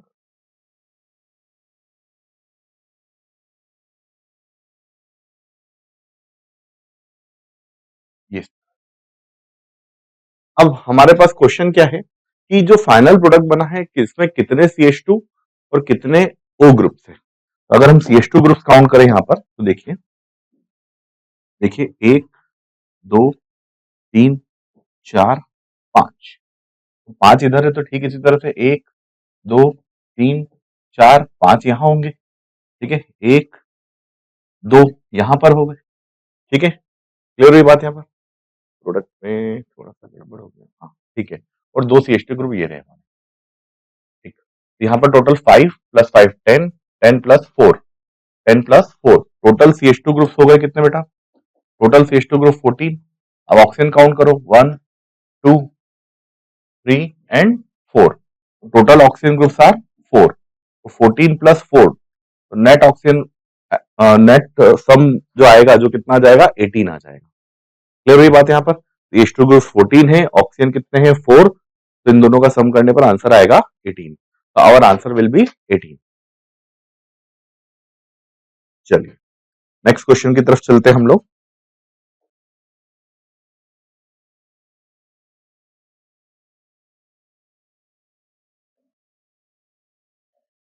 चलिए नेक्स्ट क्वेश्चन में हमें पूछा है कि आपको कुछ कॉम्प्लेक्सेस दे रखे हैं यहाँ पर, और पूछा है कि इनमें से कौन NiCO होल 4 से आइसोइलेक्ट्रॉनिक है। तो ये थोड़ा इजी क्वेश्चन है, ठीक है, जो हमें इजीली मार्क्स दे सकता है, गलत होने के चांसेस भी बहुत कम है इसमें। जैसे सबसे पहले काउंट कर लो आप, NiCO होल 4 में नंबर ऑफ इलेक्ट्रॉन, जैसा आप जानते हैं निकल का एटॉमिक नंबर जो होता है वो है 28, और कार्बन मोनोऑक्साइड में 14 इलेक्ट्रॉन्स, और 14 इंटू 4, 14 इंटू 4। तो अगर आप इसको सॉल्व करते हैं, ठीक है, तो ये हमारा जो नेट सम आएगा पूरा सॉल्व करने के बाद 84 आएगा। अब इनमें से जिनमें भी 84 इलेक्ट्रॉन्स होंगे वो सभी क्या होंगे, NiCO होल 4 से आइसोइलेक्ट्रॉनिक होंगे। तो एक एक करके सभी कॉम्प्लेक्सेस के हम इलेक्ट्रॉन्स काउंट कर लेते हैं। फर्स्ट कॉम्प्लेक्स हमारे पास में है VCO होल 6, ठीक है। तो वेनेडियम, वेनेडियम में नंबर ऑफ इलेक्ट्रॉन्स 23, कार्बोनाइल में अभी देखे थे 14, और 14 इंटू 6, 14 इंटू 6। तो इसको सॉल्व करने पर हमारा नेट आंसर आएगा 107, नेट आंसर आएगा 107। नेक्स्ट कॉम्प्लेक्स देखते हैं हमारा CR, CO होल 5, क्रोमियम में 24 इलेक्ट्रॉन्स, 24 प्लस 14 इंटू 5, 14 इंटू 5 70, और 70 प्लस 24 94, 94। तो अभी तक देख रहे हैं ना ये आंसर है हमारा, और ना ही ये भी आंसर है। ठीक है, चलिए अगला देखते हैं कॉम्प्लेक्स। अगला कॉम्प्लेक्स है CU, CU CO whole thrice दे रखा है, होल थ्राइस। तो 29 प्लस 14 इंटू 3, 29 प्लस 14 इंटू 3।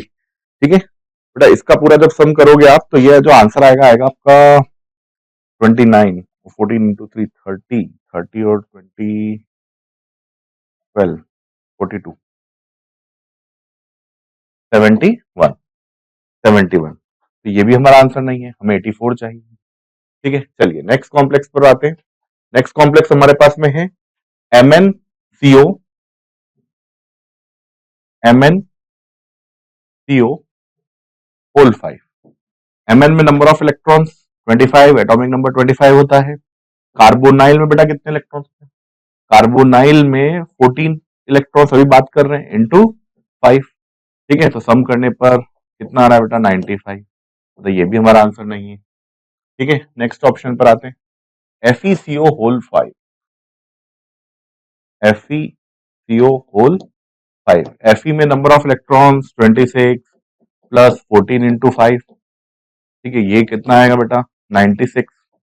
ये भी हमारा आंसर नहीं है। ठीक है, अभी तक तो हमें कोई भी इनमें से सीओ से आइसो इलेक्ट्रॉनिक नहीं मिला है। ठीक है, अब नेक्स्ट देखते हैं हम। नेक्स्ट कॉम्प्लेक्स है CO3 - 3, cobalt carbonyl whole thrice और दिया है -3। कोबाल्ट में नंबर ऑफ इलेक्ट्रॉन्स 27। ठीक है, +3, अरे माइनस चार्ज है तो +3, 3 इलेक्ट्रॉन एक्स्ट्रा उसके पास में। और कार्बोनाइल आप अगेन 14 इंटू 3, 14 इंटू 3, तो ये हुआ 30 और ये हो गया आपका 42, तो 72, 72। यहां पर भी हमें 84 इलेक्ट्रॉन्स नहीं मिल रहे हैं, यहां पर भी 84 इलेक्ट्रॉन्स नहीं मिल रहे हैं।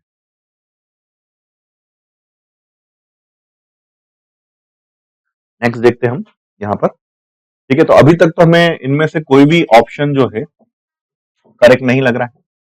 ठीक है, इनमें से कोई भी आंसर नहीं आया हमारा। ठीक है, चलिए अब अगले बचे हमारे पास में 2 कॉम्प्लेक्सेस और बचे हैं, देखते हैं इनमें से कोई आंसर अगर आता है तो। हम्म, तो आगे के बाकी के ऑप्शंस देख लेते हैं हम, और क्या क्या बचे हमारे पास कॉम्प्लेक्स। नेक्स्ट कॉम्प्लेक्स है हमारे पास में CrCO होल 4 -4। क्रोमियम में 24 इलेक्ट्रॉन प्लस 4 प्लस कार्बोनाइल में 14 इंटू 4, ये हुए 28। तो 14 इंटू 4 करेंगे तो 56, 28 प्लस 56 84। तो अभी तक तो हमारे पास में एक कॉम्प्लेक्स आ रहा है। ठीक है, जो आइसोइलेक्ट्रॉनिक है किसके साथ में? जो आइसोइलेक्ट्रॉनिक है किसके साथ में? NiCO होल 4 के साथ। ठीक है, एक लास्ट कॉम्प्लेक्स बचा हमारे पास में, इरिडियम IrCO होल थ्राइस। ठीक है, तो जहां इरिडियम इरिडियम का अगर एटॉमिक नंबर अगर आप देखें तो इरिडियम का एटॉमिक नंबर 77। इसको तो काउंट करना से भी कोई फायदा नहीं है, इसमें इलेक्ट्रॉन्स जो है 84 से ज्यादा ही है, 14 इंटू 3। ठीक है, तो इसको काउंट करने में भी हम हमारा टाइम नहीं वेस्ट करेंगे। अभी तक हमारा केवल एक ही कॉम्प्लेक्स आ रहा है जो NiCO होल 4 से आइसोइलेक्ट्रॉनिक है, so our answer will be 1। ठीक है, तो हमारा आंसर जो होगा वो क्या होगा? 1 होगा। ठीक है, मुझे लगता है क्वेश्चन आपको अच्छे समझ में आ गया होगा। चलिए नेक्स्ट क्वेश्चन की तरफ बढ़ते हैं। चलिए अब हम नेक्स्ट क्वेश्चन पर आते हैं। आपको बोला है कि in the following reaction sequence the major product P is formed. कोई जो रिएक्शन दे रखी है, इस रिएक्शन में जो हमें अल्काइन एस्टर दे रखा है जिसकी रिएक्शन किससे करी है? Hg+2 आयन की प्रेजेंस में हाइड्रोलिसिस क्या है, फिर जिंक अमलगम और HCl से ट्रीट क्या है, फिर देन अगेन जो मिला उसका हाइड्रोलिसिस क्या है, तब आपको एक प्रोडक्ट पी मिला है। ठीक है, और उस पी की रिएक्शन फिर क्या कर रहे हैं? Acid catalyse to form Q, glycerol से रिएक्शन करी तो क्या मिला? क्यू मिला। ठीक है, फिर reaction of Q with excess of NaOH, Q की रिएक्शन किससे करी है? एक्सेस ऑफ NaOH से। ठीक है, तब आपको मिला यहाँ पर जो मिला है, जो भी प्रोडक्ट मिलेगा उसको CaCl2 से ट्रीट करने पर कैल्शियम सोप R मिल रहा है। ठीक है, और फिर starting with 1 mole of Q, Q के 1 मोल से स्टार्ट करके बताना हमें कितने मोल्स आर के ऑप्टेन होंगे। क्यू के 1 मोल्स लेना है और बताना है कि आर के कितने मोल्स ऑप्टेन होंगे। चलिए देखते हैं आर के कितने ग्राम्स ऑप्टेन होंगे। थोड़ी थोड़ी मिस्टेक कर गया मैं, यहाँ पर R R produced in grams, grams निकालना ठीक है, ग्राम्स निकालना तो भी पहले मोल्सों में निकालना ही पड़ेंगे। ठीक है, चलिए देखते हैं। तो हमें जो प्रोडक्ट दिया है इसमें मैं आपको पहले कुछ रिएक्शंस बताना चाहता हूँ कि जैसे अगर हम R C triple bond C H, ठीक है, इसका अगर हम हाइड्रोलिसिस हाइड्रेशन करते हैं इन प्रेजेंस ऑफ Hg+2 आयन, ठीक है, तो ये बहुत फेमस रिएक्शन है। इसमें प्रोडक्ट क्या बनता है, प्रोडक्ट क्या बनता है बेटा, कीटोन। ठीक है, एक्चुअल मतलब पहले बनता है अल्कोहल बनता है, फिर अल्कोहल जो है मतलब इनॉल बनेगा और इनॉल का टॉटोमराइज होके, इनॉल टॉटोमराइज होके क्या बनाता है, ketone, R C single bond O H double bond C H two. ठीक है, और फिर ये टॉटोमराइज होगा और टॉटोमराइज होके फाइनल प्रोडक्ट जो बनता है क्या बनता है, R C double bond O C H three. तो सबसे पहले तो हमें ध्यान रखना है, ठीक है, Hg+2 की प्रेजेंस में हाइड्रेशन करने पर अल्काइन क्या देता है, कीटोन देता है। फर्स्ट रिएक्शन ये याद रखनी है आपको। फिर नेक्स्ट रिएक्शन पर चलता हूं मैं। फिर नेक्स्ट रिएक्शन है क्लेमेंसन्स रिडक्शन। अगर हम कीटोन, आप सभी ने पढ़ा होगा, अगर हम कीटोन का रिडक्शन करते हैं किससे, जिंक अमलगम, ठीक है, जिंक अमलगम एंड HCl के साथ में, ठीक है, तो जिंक अमलगम और HCl की प्रेजेंस में कीटोन जो है वो रिड्यूस होके अल्केन देता है, मतलब मिथाइलिन ग्रुप में रिड्यूस हो जाएगा कीटोन आपका। ठीक है, मिथाइलिन ग्रुप में रिड्यूस हो गया कीटोन। फिर नेक्स्ट रिएक्शन समझिए, अगर हमारे पास में एस्टर्स है आर सी ओ ओ आर डैश, और इसका एसिडिक कंडीशन में अगर हाइड्रोलिसिस करते हैं, तो एसिडिक कंडीशन में हाइड्रोलिसिस करने पर हमें मिलता है carboxylic acid plus, carboxylic acid plus क्या मिलता है, alcohol, carboxylic acid and alcohol obtain होता है। क्लियर हुई बात यहाँ पर। ठीक है, तो तब जाके मतलब ये जो फाइनल रिएक्शन है इसमें ये जो कार्बोक्सिलिक एसिड मिला है ये हमारा प्रोडक्ट पी है, ये हमारा प्रोडक्ट पी है। तो अब एक बार जो क्वेश्चन में दिया है, ठीक है, क्वेश्चन में जो उन्होंने रिएक्टेंट दिया है उससे हम क्वेश्चन इसको करने की कोशिश करते हैं। तो जैसे देखिए क्वेश्चन में दिया है आपको H C triple bond C single bond C H two whole 5, ठीक है, और ये आ जाएगा आपका सी ओ ओ ई टी। ठीक है, तो सबसे पहली रिएक्शन अभी जस्ट मैंने आपको बताई थी, इसकी रिएक्शन अगर आप किससे करते हैं, Hg+2,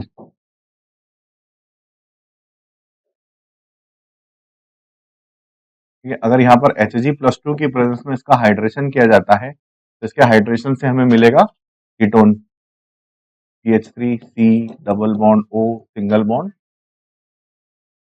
CH2 whole 15 COO ET। ठीक है, फिर इसका क्लेमेंसन रिडक्शन, ये भी मैंने भी आपको बताया था, जिंक अमलगम एंड HCl के साथ क्लेमेंसन रिडक्शन से हमें मिल जाएगा यहाँ CH3 CH2 CH2 whole 15 COO ET। ठीक है, फिर अगेन इसका एसिडिक कंडीशन में हाइड्रोलिसिस, एसिडिक कंडीशन में जब हाइड्रोलिसिस करेंगे तो हमें carboxylic acid CH3 CH2 CH2 whole 15 and COOH, तो ये हम प्रोडक्ट पी तक पहुंच गए। ठीक है, ये फर्स्ट रिएक्शन में हम कहां तक आ गए, प्रोडक्ट पी तक आ गए। ठीक है, अब इसके आगे देखते हैं हम, इसके आगे क्या करना है, प्रोडक्ट पी का ट्रीटमेंट किससे करना है वो देखते हैं हम। ठीक है, अब प्रोडक्ट पी जो है उसके ट्रीटमेंट करना है ग्लिसरॉल से, ग्लिसरॉल से करना है एसिडिक कंडीशंस में, और फिर एक्सेस ऑफ एनएच से ट्रीट करना है जो क्यू बनेगा। ठीक है, और फिर CaCl2 से रिएक्शन है। चलिए देखते हैं आगे। तो हमारा प्रोडक्ट क्यू क्या था, मैं वापस लिख देता हूं, CH3 CH2 CH2 whole 15 and COOH।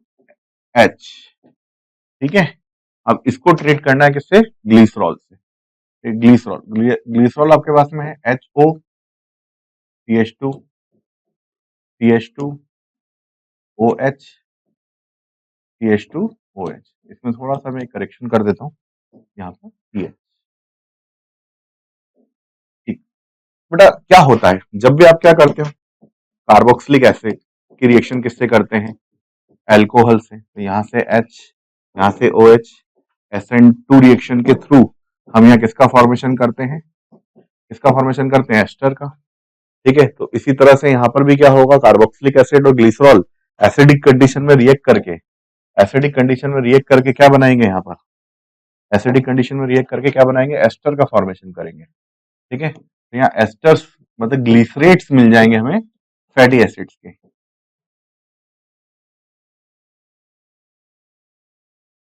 OOC। ठीक है, अब इस पूरे ग्रुप को लिख देते हैं, पर पूरे ग्रुप को लिखने की जगह R लिख देते हैं अभी फिलहाल। OOCR, OOCR। ठीक है, हमने क्या करा, इस पूरी पूरी जो हाइड्रोकार्बन की चेन थी इसको फिलहाल क्या कंसिडर कर लिया, R कंसिडर कर लिया। ठीक है, अब ये जो बोल रहे हैं कि ये जो प्रोडक्ट मिल रहा है, ये जो प्रोडक्ट मिला है, इसको फर्दर इन्होंने किससे ट्रीट करा, NaOH से। ठीक है, ये Q है हमारा, तो ये Q है और Q का ट्रीटमेंट करना है किससे, NaOH से। ठीक है, अभी मैंने आपको बताया था कि अगर एस्टर का हाइड्रोलिसिस करते हैं NaOH के साथ, तो अपने को क्या मिलेगा, सॉल्ट ऑफ कार्बोक्सिलिक एसिड। ठीक है, तो यहाँ आपको ऑप्टेन हो जाएगा RCOONA। पर जब इसके इसके आप 1 मोल ले रहे हो Q के, तो आपको यहाँ पर 3 मोल्स किसके मिलेंगे, 3 मोल्स मिलेंगे RCOONA के, starting with 1 mole of Q, ऐसा बोला ना क्वेश्चन में। ठीक है, और अगेन लास्ट में फिर हमें क्या करना है कि ये जो RCONA जो मिला है, ठीक है, जिसके 3 मोल्स मिले हैं हमें, इसका ट्रीटमेंट करना है CaCl2 से। तो sodium salt will convert into calcium salt. ठीक है, तो यहां पर हमें कैल्शियम सॉल्ट मिल जाएगा CaOOCR whole twice, R whole twice. तो अब इसको बैलेंस करेंगे रिएक्शन को, तो यहां पर लिखना पड़ेगा हमें 3/2। तो यहां से क्लियर हुआ कि जब हमने स्टार्टिंग Q के 1 मोल से स्टार्ट किया, ठीक है, तो जो फाइनल प्रोडक्ट जो मिल रहा है R, फाइनल प्रोडक्ट जो R मिल रहा है उसके कितने मिले हमें, 3/2 मोल्स R के मिल रहे हैं, और हमें इसका मास निकालना है ग्राम्स में। ठीक है, ये जो R मिला है हमें, ये जो मिला, यही हमारा क्या है बेटा, यही हमारा क्या है, R। और R के कितने मिले, 3/2 मोल्स। ठीक है, और अब इसका मास निकालना है ग्राम्स में। देखिए क्या कर सकते हैं हम फाइनली। ठीक है, इसको इरेज कर देते हैं। देखिए, अब हमारा जो ग्रुप था 3/2 moles of RCOO whole twice Ca, ये मॉलिक्यूल है हमारा 3/2 इंटू R ग्रुप है CH3 CH2 CH2 whole 15 COO whole twice Ca, whole twice Ca। एक बार चेक कर लेते पूरा। ठीक है, तो पहले हमने यहाँ पर क्या करा, जो अल्काइन था उसका रिएक्शन Hg+2 से करा, तो क्या बना था बेटा, जब अल्काइन की रिएक्शन, इस अल्काइन की रिएक्शन किससे करी, Hg+2 से, तो क्या मिला, कीटोन मिला। कीटोन का फिर जिंक अमलगम और HCl से रिडक्शन किया। ठीक है, तो मिथाइलिन ग्रुप, हाइड्रोलिसिस किया एस्टर का, तो कार्बोक्सिलिक एसिड, कार्बोक्सिलिक एसिड का ट्रीटमेंट किससे करा, ग्लिसरॉल से। ग्लिसरॉल से क्या एक्सेस ऑफ पी लिया था हमने, तो यहाँ पर क्या मिला, ग्लिसरेट्स मिले फैटी एसिड्स के, और फैटी एसिड्स के ग्लिसरेट्स का वापस क्या करा बेटा, हाइड्रोलिसिस किया।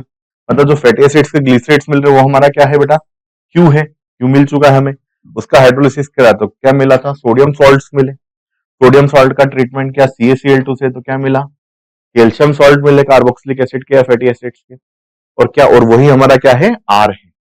ठीक है, वही हमारा आर है। तो अब यहां पर क्या पता पड़ा हमें कि जब आर के मतलब क्यू के हमने 1 मोल लिए, तो आर के हमें 3/2 मोल्स मिल रहे हैं। अगर इसका मोलर मास आप फाइंड करोगे 3/2 इंटू, तो मोलर मास अगर आप निकालोगे तो 606 के अराउंड आएगा। ठीक है, और 606 का 3/2 में मल्टीप्लाई करके देखिएगा आप, तो आई थिंक 909 आएगा कुछ, और यही हमारा आंसर है। नेक्स्ट क्वेश्चन की तरफ आते हैं हम। नेक्स्ट क्वेश्चन में हमें पूछा है, among the following complexes the total number of diamagnetic species. In complexes में बताना है कि डायमैग्नेटिक कौन कौन होता है। ठीक है, चलिए, तो कंसेप्ट क्या है यहाँ पर देखिए। अगर मैं आपको बात करूं कि D1 से लेकर अगर D5 तक के कॉन्फ़िगरेशन की बात कर रहे हैं, D1 टू D5 अगर कॉन्फ़िगरेशन आ रहा है, बेटा वो तो हमेशा ही क्या होते हैं, डायमैग्नेटिक होते हैं। ठीक है, मैं तो फिर नेक्स्ट क्वेश्चन की तरफ आते हैं। इस क्वेश्चन में देखिए क्या पूछा है, among the following complexes the total number of diamagnetic species, इनमें से डायमैग्नेटिक स्पीशीज कौन कौन से हैं। तो कैसे, मतलब क्या लॉजिक है क्वेश्चन को करने का। स्ट्रॉन्ग फील्डिंग एंड होते तो इलेक्ट्रॉन्स की पेयरिंग करा देते हैं, वीक फील्डिंग एंड हो तो पेयरिंग नहीं करा पाते हैं। जिनमें इलेक्ट्रॉन्स पेयर्ड हो जाए सारे वो डायमैग्नेटिक होंगे, जिनमें इलेक्ट्रॉन्स पेयर नहीं हो, मतलब अनपेयर्ड इलेक्ट्रॉन बचे, वो कैसे होंगे बेटा, पैरामैग्नेटिक होंगे नेचर में। और जनरली देखा है कि D1 टू D5 अगर कॉन्फ़िगरेशन आता है सेंट्रल मेटल आयन में, चाहे स्ट्रॉन्ग फील्ड लिगेंड हो चाहे वीक फील्ड लिगेंड हो, कि वो कॉम्प्लेक्सेस हमेशा कैसे होते हैं, पैरामैग्नेटिक। तो देखते हैं अपन यहाँ पर, सबसे पहले अगर मैं यहाँ पर बात करूं Mn+3, तो बेटा Mn+3 में अगर आप कॉन्फ़िगरेशन फाइंड करने जाओगे ना तो D4 सिस्टम आएगा, और D4 सिस्टम आएगा तो अभी अपन ने बात करी पैरामैग्नेटिक होगा। यहाँ तो क्लोरीन जो है ये एक वीक फील्ड लिगेंड है, वीक फील्ड लिगेंड है तो ये भी पैरामैग्नेटिक होगा। Fluorine again weak field ligand, weak field ligand तो ये भी कैसा होगा, पैरामैग्नेटिक होगा। अरे इसको भी अब कैंसिल कर ही देते हैं, ये भी पैरामैग्नेटिक होगा, फ्लोरीन दिख रहा है यहाँ पर हमें। अब FeNH3 अब यहाँ पर Fe को चेक कर लेते हैं एक बार, ये तो स्ट्रॉन्ग फील्ड लिगेंड है, तो Fe में आएगा 6 में 3, तो मतलब ये D5 system again paramagnetic, again paramagnetic. ठीक है, एंड CO ये strong field ligand, strong field ligand, और ये आपका आया 3 इलेक्ट्रॉन्स, तो यहाँ पर 7 ये 6D6 सिस्टम आया। बेटा D6 सिस्टम है, इलेक्ट्रॉन्स की पेयरिंग कराने के बाद में ये कैसा हो जाएगा, डायमैग्नेटिक, डायमैग्नेटिक। तो एक सिंगल आंसर हमारा है यहाँ पर डायमैग्नेटिक, तो आपका आंसर होगा 1। 14th क्वेश्चन देखते हैं क्या है। अब ये क्वेश्चन में क्या दिया है मैं आपको बता देता हूँ। इस क्वेश्चन में हमें टाइट्रेट दिए है और टाइट्रेंट दिया है, और क्वेश्चन में लिखा है in a conductometric titration small volume of titrant, मतलब टाइट्रेंट के एक स्मॉल वॉल्यूम को टाइट्रेट के लार्ज वॉल्यूम में ऐड कर रहे हैं। ठीक है, और फिर यहाँ पर जो कंडक्टेंस और वॉल्यूम ऑफ टाइट्रेंट के बीच में ग्राफ दिया है, जैसे जैसे टाइट्रेंट ऐड करते जाएंगे तो कंडक्टेंस किस तरह से चेंज होगा वो हमें प्रेडिक्ट करना है। अब इस क्वेश्चन का लॉजिक क्या है, मतलब किस तरह से इस क्वेश्चन को हम सॉल्व करते हैं वो समझिए। इस क्वेश्चन को सॉल्व करने के लिए आपको क्या करना पड़ेगा, ये देखना पड़ेगा कि हम किस आयन को किस आयन से रिप्लेस कर रहे हैं। अब जो आयन रिप्लेस हो रहा है उसकी कंडक्टेंस चेक करो कि ज्यादा थी कि कम, जिस आयन ने रिप्लेस किया है उसकी कंडक्टेंस चेक करो कि वो ज्यादा है या कम है। तो अब देखो क्या कंडीशन बनती है, या तो ज्यादा कंडक्टेंस वाले को कम वाले से रिप्लेस करोगे, तो ज्यादा थी पहले कंडक्टेंस, फिर कंडक्टेंस कम हुई, ठीक है, ज्यादा वाले को कम से किया ना तो कंडक्टेंस कम होगी। एंड पॉइंट जैसे ही आएगा तो एक पर्टिकुलर आयन की कंडक्टेंस बढ़ जाएगी तो कंडक्टेंस वापस इंक्रीज होगी थोड़ी बहुत। ठीक है, अगर हम कम वाले को ज्यादा वाले से रिप्लेस करते तो कंडक्टेंस शुरू से बढ़ेगी, और फिर जैसे ही एंड पॉइंट आएगा कंसंट्रेशन ज्यादा वाले का बढ़ेगा तो कंडक्टेंस सडनली इंक्रीज हो जाएगी। आइए एक एक करके करते जाते हैं, हम इनकी कंडक्टेंस को चेक करते जाते हैं। ठीक है, चलिए देखें, सबसे पहले टाइट्रेट है हमारा KCl, जिसमें हम AgNO3 ऐड कर रहे हैं। ठीक है, यानी यहां पर किया जा रहा है कि Cl माइनस आयन को हम रिप्लेस कर रहे हैं NO3 माइनस से। इनकी रिएक्शन से क्या फॉर्म होगा बेटा, AgCl फॉर्म होगा, AgCl फॉर्म होगा प्लस NO3 माइनस आयन। ठीक है, ये प्रेसिपिटेशन के फॉर्म में बाहर हो जाएगा, ये पीपीटी के फॉर्म में बाहर हो जाएगा। ठीक है, तो अब अपने पास में यहाँ पर बचा क्या, यहाँ हमारे पास में बचा केवल क्या बचेगा, NO3 माइनस आयन। ठीक है, तो चलिए प्रीवियस स्लाइड पर आते हैं, देखते हैं यहाँ पर चेक करो Cl माइनस आयन की कंडक्टेंस कितनी है, 7.6। ठीक है, और NO3 माइनस की 7.2।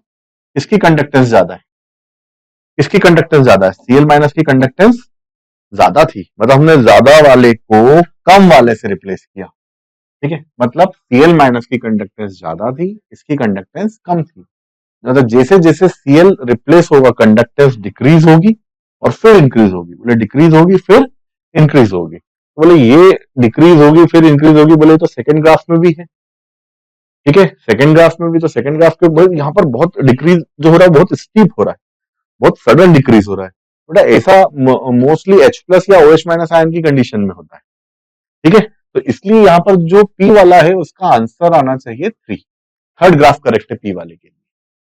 चलिए देखते हैं, नेक्स्ट पहले देखते हैं कि क्या हमारा आंसर आ जाएगा क्या इससे। ऑप्शंस चेक करते हैं एक बार। तो ऑप्शंस ऑप्शंस ये दिए हमारे पास। अरे यहाँ पर तो हमें ज्यादा मेहनत करने की जरूरत नहीं है। अगर हम सही है तो हमारा आंसर जो है वो क्या है, सी वाला है। पर फिर भी कंफर्मेशन के लिए हम दो ग्राफ और चेक कर लेते हैं यहाँ पर। क्यू, तो क्यू का जैसे 4 दिया है, पर हम करके देखते हैं कि क्यू का आंसर क्या आना चाहिए। ठीक है, तो जैसे देखिए अब यहाँ क्या हो रहा है, उल्टा हो रहा है ऊपर वाले का, कि यहाँ पर हम AgNO3, ठीक है, इसकी रिएक्शन करी KCl से, यहां मिलेगा क्या, यहां पर AgCl का प्रेसिपिटेशन मिल जाएगा। ठीक है, और बनेगा क्या, KNO3। तो अगर देखा जाए ना तो यहां पर क्या हो रहा है, यहां हम Ag प्लस आयन को किससे रिप्लेस कर रहे हैं, K प्लस आयन से। ये तो प्रेसिपिटेशन के फॉर्म में मिल जाएगा, ये तो हमें पीपीटी के फॉर्म में मिल जाएगा। ठीक है, तो Ag plus replaced by K plus. ठीक है, देखेंगे तो Ag प्लस का कंडक्टेंस कम होगा और K प्लस का कंडक्टेंस ज्यादा होता है। K प्लस का कंडक्टेंस ज्यादा होता है। तो मैं वापस से लिख देता हूं थोड़ा। K प्लस का कंडक्टेंस ज्यादा होगा। जरा देखिए यहाँ पर कौन सा ग्राफ इससे मैच कर रहा है। तो पहले कंडक्टेंस क्या होगा, जैसे से आप KCl ऐड करते जाओगे तो कंडक्टेंस कम होगा। Ag प्लस को सॉरी K प्लस से रिप्लेस कर रहे हैं ना, तो कंडक्टेंस बढ़ेगा और फिर सडनली इंक्रीज हो जाएगा। ठीक है, कंडक्टेंस बढ़ा K प्लस के कारण, फिर जैसे एंड पॉइंट आया, ठीक है, एंड पॉइंट में मतलब अपने सॉल्यूशन में क्या मिलेगा, KCl एक्स्ट्रा ऐड कर दिया, K प्लस बहुत ज्यादा बढ़ गया, तो कंडक्टेंस सडनली इंक्रीज हो जाएगा। तो फोर्थ, तो Q वाले का जो आंसर है वो क्या आएगा, फोर्थ। ठीक है, जो बिल्कुल हमारे आंसर से मैच कर रहा है। तो एक बार अब थर्ड वाला भी, लास्ट थर्ड और चेक कर लेते हैं एक बार। ठीक है, तो थर्ड वाले में क्या दिया बेटा, यहाँ पर NaOH और HCl की रिएक्शन है, तो OH माइनस आयन, ठीक है, और H प्लस आयन रिएक्ट करेगा और क्या बनेगा, वाटर। तो जैसे से धीरे धीरे धीरे धीरे H प्लस आयन ऐड कर रहे तो OH माइनस आयन का कंसंट्रेशन कम होगा, तो स्टीप डिक्रीज मैंने बोला था आपको, H प्लस OH माइनस के कंडीशन में एकदम से डिक्रीज होगा। फिर जैसे सारा सारा OH माइनस कंज्यूम हो गया, सॉल्यूशन में क्या बचेगा हमारे पास, H plus ion. H plus ion बचेगा तो H प्लस आयन के कारण कंडक्टेंस वापस बढ़ जाएगी। ठीक है, तो डिक्रीज हुआ OH माइनस आयन के कारण, फिर एंड पॉइंट आया और H प्लस का कंसंट्रेशन जैसे ही बढ़ा तो सडनली बढ़ गया। तो मतलब जो R है उसका आंसर आना चाहिए 2। तो एक बार चेक कर लेते हैं क्या हमारा आंसर आ गया क्या, यहाँ से कंफर्म हो गया क्या। तो Q का 4 और R का 2, बिल्कुल हमें लास्ट ऑप्शन चेक करने की भी जरूरत नहीं है। ठीक है, आंसर जो आ जाएगा क्या आ जाएगा, सी। तो लास्ट अगर आपको फिर भी करना हो तो यहाँ पर क्या है, यहाँ NaOH again OH minus ion को किससे रिप्लेस कर रहे हो आप, CH3COOH से रिएक्शन है, मतलब यहाँ OH minus ion acetate ion से रिप्लेस हो रहा है। एसीटेट की कंडक्टेंस कम होती है, बहुत कम होती है। ठीक है, और OH माइनस के कारण सडनली डिक्रीज होगा और फिर नियरली कांस्टेंट हो जाएगा, क्योंकि कहीं ना कहीं NaOH खत्म होने के बाद बफर सॉल्यूशन भी बन जाएगा। ठीक है, तो यहाँ पर आपका कंडक्टेंस बहुत कम हो जाएगा, मतलब फर्दर एसिडिक एसिड ऐड करने से कंडक्टेंस पे बहुत ज्यादा इफेक्ट नहीं पड़ेगा।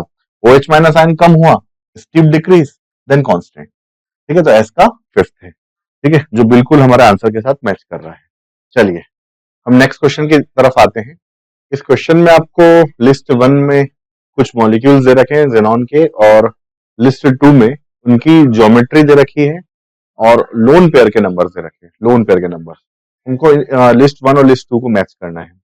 ठीक है, ये थोड़ा इजी क्वेश्चन है हमारे पास में। तो जैसे देखें, सबसे पहले अगर हम XCF2 की बात करते हैं, XCF2, अगर आप इसका बेटा हाइब्रिडाइजेशन फाइंड करने जाएंगे तो इसका हाइब्रिडाइजेशन आएगा sp3d। sp3d मतलब ट्राइगोनल बायपिरामिडल ज्योमेट्री। ठीक है, ट्राइगोनल बायपिरामिडल ज्योमेट्री। तो यहाँ पर 3 ऑप्शन है जिसमें मेरे पास में ट्राइगोनल बायपिरामिडल ज्योमेट्री। ठीक है ना, अब मैं चेक कर लेता हूँ इसके पास कितने लोन पेयर है और कितने बॉन्ड पेयर है। तो यहाँ पर जो XCF2 में XC के पास में बेटा 3 तो लोन पेयर्स होते हैं, 3 लोन पेयर्स होते हैं। ठीक है, और 2 बॉन्ड पेयर्स होते हैं, 2 बॉन्ड पेयर्स होते हैं। तो इस हिसाब से जो P जो है उसका आंसर होना चाहिए trigonal bipyramidal and 2 lone pair. नहीं, ये करेक्ट नहीं होगा। Trigonal bipyramidal no lone pair, नहीं, ये भी करेक्ट नहीं होगा। Trigonal bipyramidal and 3 lone pair. ठीक है, तो मतलब जो P वाला है उसका आंसर आना चाहिए 5। ठीक है, देखते हैं क्या हम ऑप्शन एलिमिनेट कर सकते हैं क्या। देखिए बिल्कुल सही, या तो हमारा आंसर ए है या आंसर बी है। ठीक है, P का 4 तो हो ही नहीं सकता। तो दो ऑप्शन तो ऐसे ही एलिमिनेट हो गए हमारे पास में। अब नेक्स्ट चेक करते हैं हम, नेक्स्ट देखते हैं XCF4। तो XCF4 का अगर आप हाइब्रिडाइजेशन फाइंड करेंगे बेटा, XCF4 का तो वो आएगा आपका sp3d2, ठीक है, और sp3d2 और Xe, इसमें 4 फ्लोरीन बॉन्ड पेयर और 2 क्या मिलेंगे इसमें, लोन पेयर, 2 लोन पेयर, ठीक है, ऑक्टाहेड्रल ज्योमेट्री होगी, ऑक्टाहेड्रल ज्योमेट्री होगी और 2 लोन पेयर। तो देखें कौन सा सही है, octahedral geometry with 2 lone pairs of electron, तो कौन सा है, octahedral geometry with 2 lone pair of electrons, third, मतलब क्यू का आंसर है थर्ड। देखें क्या ऑप्शन, अरे आगे करने की जरूरत नहीं है, हमारा आंसर जो है वो क्या है यहाँ पर, बी, ठीक है। बाकी मॉलिक्यूल्स हमें यहाँ करने की भी रिक्वायरमेंट नहीं है, ठीक है, आगे चेक करने की भी जरूरत नहीं है, हमारा आंसर यहाँ पर क्या आ गया है, बी। चलिए पर फिर भी हम एक बार चेक कर लेते हैं यहाँ पर R2 XeO3। अब XeO3 जो रहता है इसका टेट्राहेड्रल स्ट्रक्चर रहता है sp3 हाइब्रिडाइजेशन के साथ, ठीक है, जिसमें XeO3 ये स्ट्रक्चर रहता है XeO3 का, टेट्राहेड्रल स्ट्रक्चर रहता है, ज्योमेट्री रहती है, लोन पेयर एक है, तो tetrahedral with 1 lone pair of electron, and XeO3F2, XeO3F2, तो इसमें एक भी लोन पेयर नहीं रहता है और इसकी ज्योमेट्री जो रहती है ट्राइगोनल बाय पिरामिडल रहती है, XeO3F2, Xe बिल्कुल बिल्कुल इसके जैसा, पर यहाँ जहां 3 लोन पेयर उसकी जगह 3 क्या जाएंगे, multiple double bonded oxygen, double bond O, double bond O, double bond O, F and F, ठीक है। तो इस क्वेश्चन का जो आंसर है वो बी आ जाएगा, जो 2 ऑप्शन सॉल्व करने पर ही आ रहा था। पहले हमने जैसे फर्स्ट का सिलेक्ट किया तो आंसर 5 आया, तो उससे 2 आंसर एलिमिनेट हो गए, ठीक है, और क्यू का आंसर 3 आया, जिसमें से इन 2 में से भी एक ही आंसर हमारे सामने आ रहा है, बी वाला, ठीक है। फिर भी कंफर्मेशन के लिए आगे आप इसको चेक कर सकते हैं, ठीक है। चलिए हम नेक्स्ट क्वेश्चन पर आते हैं, नेक्स्ट क्वेश्चन पर आते हैं। इस क्वेश्चन में हमें लिस्ट 1 में कुछ रिएक्टेंट और उनके रिएजेंट दिए हैं, ठीक है, जिनमें बनने वाले प्रोडक्ट को हमें लिस्ट 2 से मैच करना है। तो एक एक करके इन रिएक्शन को हम करते जाते हैं, एक एक करके करते जाते हैं। जैसे सबसे पहली रिएक्शन में हमें क्या करना है, आपका बेंजीन साइक्लोहेक्सीन की रिएक्शन, साइक्लोहेक्सीन की रिएक्शन करना है ओजोन और जिंक की वजह, मतलब रिडक्टिव ओजोनलिसिस करना है। यहाँ पर हमें दिया है साइक्लोहेक्सीन, ठीक है, इसकी रिएक्शन करना है O3 से इन presence of zinc. Reductive ozonolysis में क्या बनता है बेटा, कार्बोनाइल कंपाउंड्स बनते हैं, ठीक है। तो डबल बॉन्ड ब्रेक करना है, यहाँ पर ये डबल बॉन्ड ब्रेक होगा और दोनों कार्बन पर ऑक्सीजन ऐड कर देते सिंपली, ठीक है। यहाँ डबल बॉन्ड ब्रेक किया और दोनों पर क्या ऐड हो जाएगा, oxygen, double bond O, double bond O, ठीक है। Then it is treated with NaOH। अब NaOH की प्रेजेंस में क्या होता है बताओ, NaOH की प्रेजेंस में अल्डोल कंडेंसेशन, ऐसे एल्डिहाइड कीटोन जिनमें अल्फा हाइड्रोजन होता है वो क्या शो करते हैं, अल्डोल कंडेंसेशन। तो यहाँ पर क्या होगा, ये अल्फा कार्बन, ठीक है, ये अल्फा कार्बन, तो यहाँ पर क्या करें हम, न्यूक्लियोफिलिक एडिशन कर देते हैं, ठीक है, इस कार्बोनाइल पर। न्यूक्लियोफिलिक एडिशन से कुछ इस तरह का हमें 4 मेंबर्ड अल्डोल प्रोडक्ट मिल जाएगा, यहाँ पर 4 मेंबर्ड अल्डोल प्रोडक्ट मिल जाएगा। यहाँ ले लेते हैं अपन सिंगल बॉन्ड OH और यहाँ पर आपका बचेगा CHO, ठीक है, double bond O and H, ठीक। अगेन अब जो अल्डोल बना उसकी रिएक्शन है इथाइलिन ग्लाइकोल। एक क्वेश्चन पहले भी हमने प्रीवियस क्वेश्चन में किया था कि जब आप इथाइलिन ग्लाइकोल, ठीक है, इथाइलिन ग्लाइकोल की रिएक्शन अल्डिहाइड से करते हैं तो एसिटल का फॉर्मेशन होता है, ठीक है, एसिटल का फॉर्मेशन होता है। प्रीवियस क्वेश्चन में भी हमने एसिटल बनाया था, यहाँ पर अगेन में एसिटल ऑप्टेन हो जाएगा, OH,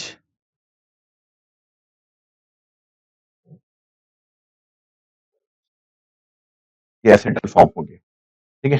फिर इसको PTA से मतलब एसिडिक कंडीशन में हीट करते हैं तो अल्कोहल एलिमिनेट होकर क्या बनाएगा, अल्कीन,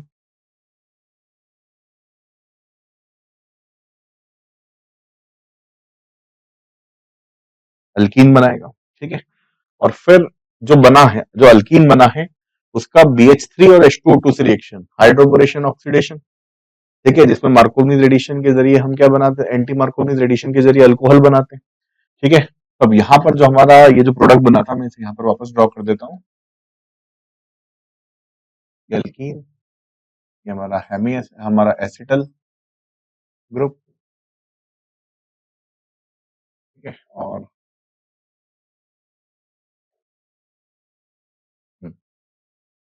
चलिए अब इसकी रिएक्शन करना है हमें BH3, then it is treated with H2O2, hydroboration oxidation.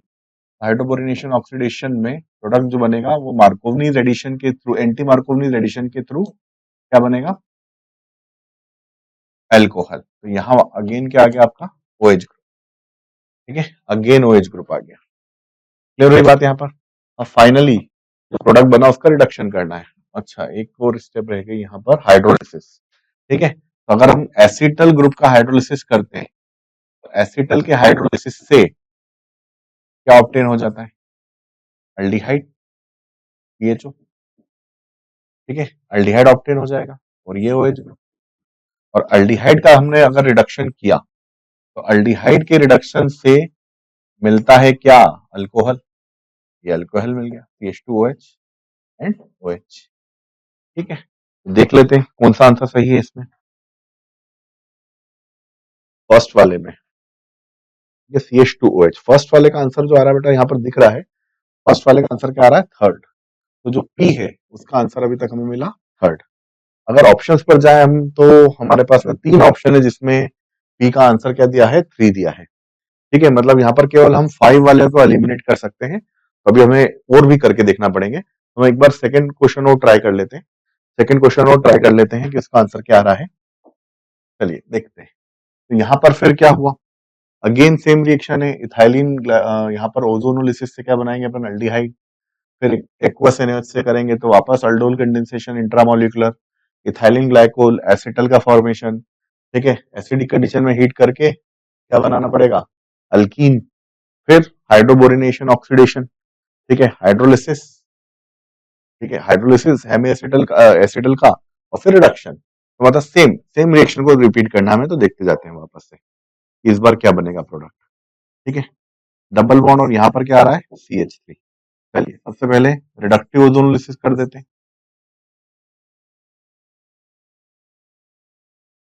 Double bond O H, double bond, ठीक है। और H नहीं है यहाँ पर, इसके साथ में जो ग्रुप जुड़ा है वो CH3 है, यहाँ अपने पास CH3। फिर अल्डोल कंडेंसेशन कराते हैं, तो मोर रिएक्टिव ग्रुप कौन सा, अल्डिहाइड। तो न्यूक्लियोफिलिक एडिशन आप कहाँ कराएंगे, अल्डिहाइड वाले ग्रुप पे कराएंगे। तो अगेन यहाँ पर ये जो अल्फा कार्बन है अपना, ये अल्फा कार्बन यहाँ पर अटैक करेगा, न्यूक्लियोफिलिक एडिशन रिएक्शन। तो न्यूक्लियोफिलिक एडिशन रिएक्शन से ये 5 मेंबर्ड प्रोडक्ट बन जाएगा, ठीक है। 5 मेंबर्ड प्रोडक्ट में एक की कार्बोनाइल ग्रुप प्रेजेंट है, ठीक है, और एक यहाँ आ जाएगा OH, ठीक है। अब ये जो अल्कोहल बना इसको फिर इसकी रिएक्शन किससे है, नेक्स्ट इथाइलिन ग्लाइकोल, ठीक है, इथाइलिन ग्लाइकोल CH2OH, CH2OH। तो इथाइलिन ग्लाइकोल से ट्रीट करने पर अगेन क्या बनेगा, यहाँ हेमी एसिटल, यहाँ पर किसका फॉर्मेशन होगा, ये एसिटल बन जाएगा। फिर एसिटल बन गया और यहाँ पर क्या आ गया बेटा, OH ग्रुप, ठीक है, जिसको PTSA के साथ हीट करो, PTSA, ठीक है। तो PTSA के साथ हीट करने पर एसिडिक कंडीशन में अल्कोहल एलिमिनेट होकर अगेन क्या बनाएगा, अल्कीन। ये आपका अल्कीन फॉर्म हो गया और ये एसिटल ग्रुप, ये एसिटल ग्रुप। फिर जो अल्कीन बना उसमें HBO रिएक्शन, हाइड्रोबोरिनेशन ऑक्सीडेशन, ठीक है। तो HBO रिएक्शन के थ्रू जो प्रोडक्ट बना है, हाँ अगेन क्या मिला, अल्कोहल। और नेक्स्ट स्टेप में हाइड्रोलिसिस में यही कर देता हूँ, तो हाइड्रोलिसिस करने पर मुझे फिर क्या ऑब्टेन हो जाएगा, कीटोन, ठीक है। जिसका रिडक्शन करने पर आपका फाइनल प्रोडक्ट कुछ इस तरह का होगा, ये यहाँ पर अल्कोहल और यहाँ पर भी OH, यहाँ पर भी OH, ये इसका फाइनल प्रोडक्ट बनेगा, ठीक है। एक बार और देख लेते हैं कौन सा आंसर सही है इसका। तो सेकंड वाले में देखें तो जो हमारा आंसर आया है, that answer will B fifth, ठीक है, फिफ्थ। तो जो Q है उसका आंसर है फिफ्थ। जरा ऑप्शन पर चले, ऑप्शन पर चले तो P3 और Q5, तो दो ऑप्शन आ रहे हैं हमारे पास में, या तो आंसर ए हो सकता है या हमारा आंसर सी हो सकता है। मतलब अभी भी हमें आर को सॉल्व करना ही पड़ेगा, ठीक है, बिना उसके आंसर नहीं आएगा, मतलब आर पर तो हमें जाना ही पड़ेगा एक बार और। चलिए देखिए, तो फिर इथाइलिन ग्लाइकॉल पीटीए से 3 बार कर चुके हैं हम ये क्वेश्चन, तो एसिटल बनेगा पहले, एसिटल बनाओ एसिडिक कंडीशन में, ठीक है, और फिर उसके बाद में जब मर्क्यूरिक एसिटेट्स के साथ में हीट करते हैं तो मार्कोवनीज एडिशन होता है विदाउट रीअरेंजमेंट और अल्कोहल बनता है, तो फिर जो प्रोडक्ट बनेगा उसका रिडक्शन करना है। पहले देखते हैं इतना करके, तो ये हमारे पास में रिएक्टेंट दे रखा है, ये रिएक्टेंट दिया है डबल बॉन्ड ओ CH3, ठीक है, इसकी रिएक्शन आपको करनी है इथाइलिन ग्लाइकॉल के साथ, CH2OH CH2OH। चलिए क्या फॉर्म हो जाएगा यहाँ पर, यहाँ बन जाएगा एसिटल, एसिटल,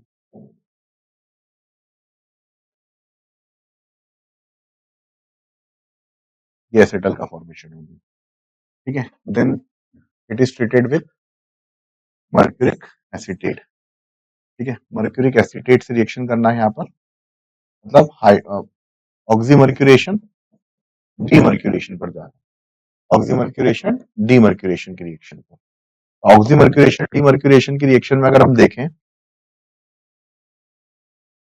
ठीक है, तो प्रोडक्ट जो बनता है वो अल्कोहल बनता है मार्कोवनीज एडिशन के थ्रू, रीअरेंजमेंट की जरूरत यहाँ पर ऐसे भी नहीं है, और और वहां होता भी क्या है ऑक्सीमर्क्यूरेशन डीमर्क्यूरेशन में विदाउट रीअरेंजमेंट प्रोडक्ट बनता है, यहाँ पर क्या आ जाएगा CH3, और यहाँ क्या आ जाएगा बेटा OH, ये मार्कोवनीज एडिशन से प्रोडक्ट बनाती है। फिर जो बना उसका रिडक्शन करने के मतलब ये फाइनल प्रोडक्ट बन गया अपना, डायरेक्ट अल्कोहल बना दिया पूरा। हाइड्रोलिसिस करेंगे, हाइड्रोलिसिस करेंगे तो अगेन हमें क्या ऑब्टेन हो जाएगा, अगेन हमें ऑब्टेन हो गया यहाँ पर CH3OH एंड डबल बॉन्ड हो, कीटोन ऑब्टेन हो गया, ठीक है, जिसका बोल रहे रिडक्शन कर दो NaBH4 के साथ, और कीटोन के रिडक्शन से बोलिए क्या बनता है, अरे कीटोन की रिडक्शन से अल्कोहल CH3। एक बार ऑप्शंस के साथ चेक कर लेते हैं कि कौन सा आंसर सही है।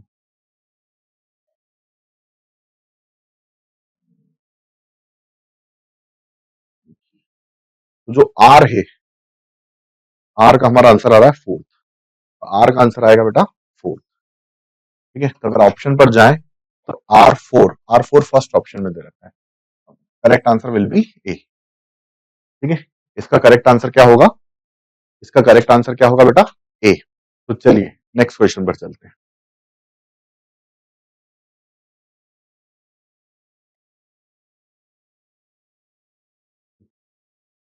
फिर से ऑर्गेनिक का क्वेश्चन है जिसमें हमें लिस्ट ए में कुछ रिएक्टेंट्स रिएजेंट्स दे रखे हैं, उनको लिस्ट 2 से हमें मैच करना है, तो देखते हैं एक एक करके इनको सॉल्व करते हैं हम लोग। देखिए सबसे पहले पी जो दिया है, पी में हमें सल्फोनिक एसिड दिया, बेंजीन सल्फोनिक एसिड, उसकी मोल्टेन NaOH और H3O प्लस से रिएक्शन। हाँ, तो मोल्टेन NaOH और H3O प्लस से जब रिएक्शन करते हैं तो यहाँ फिनॉल बनता है,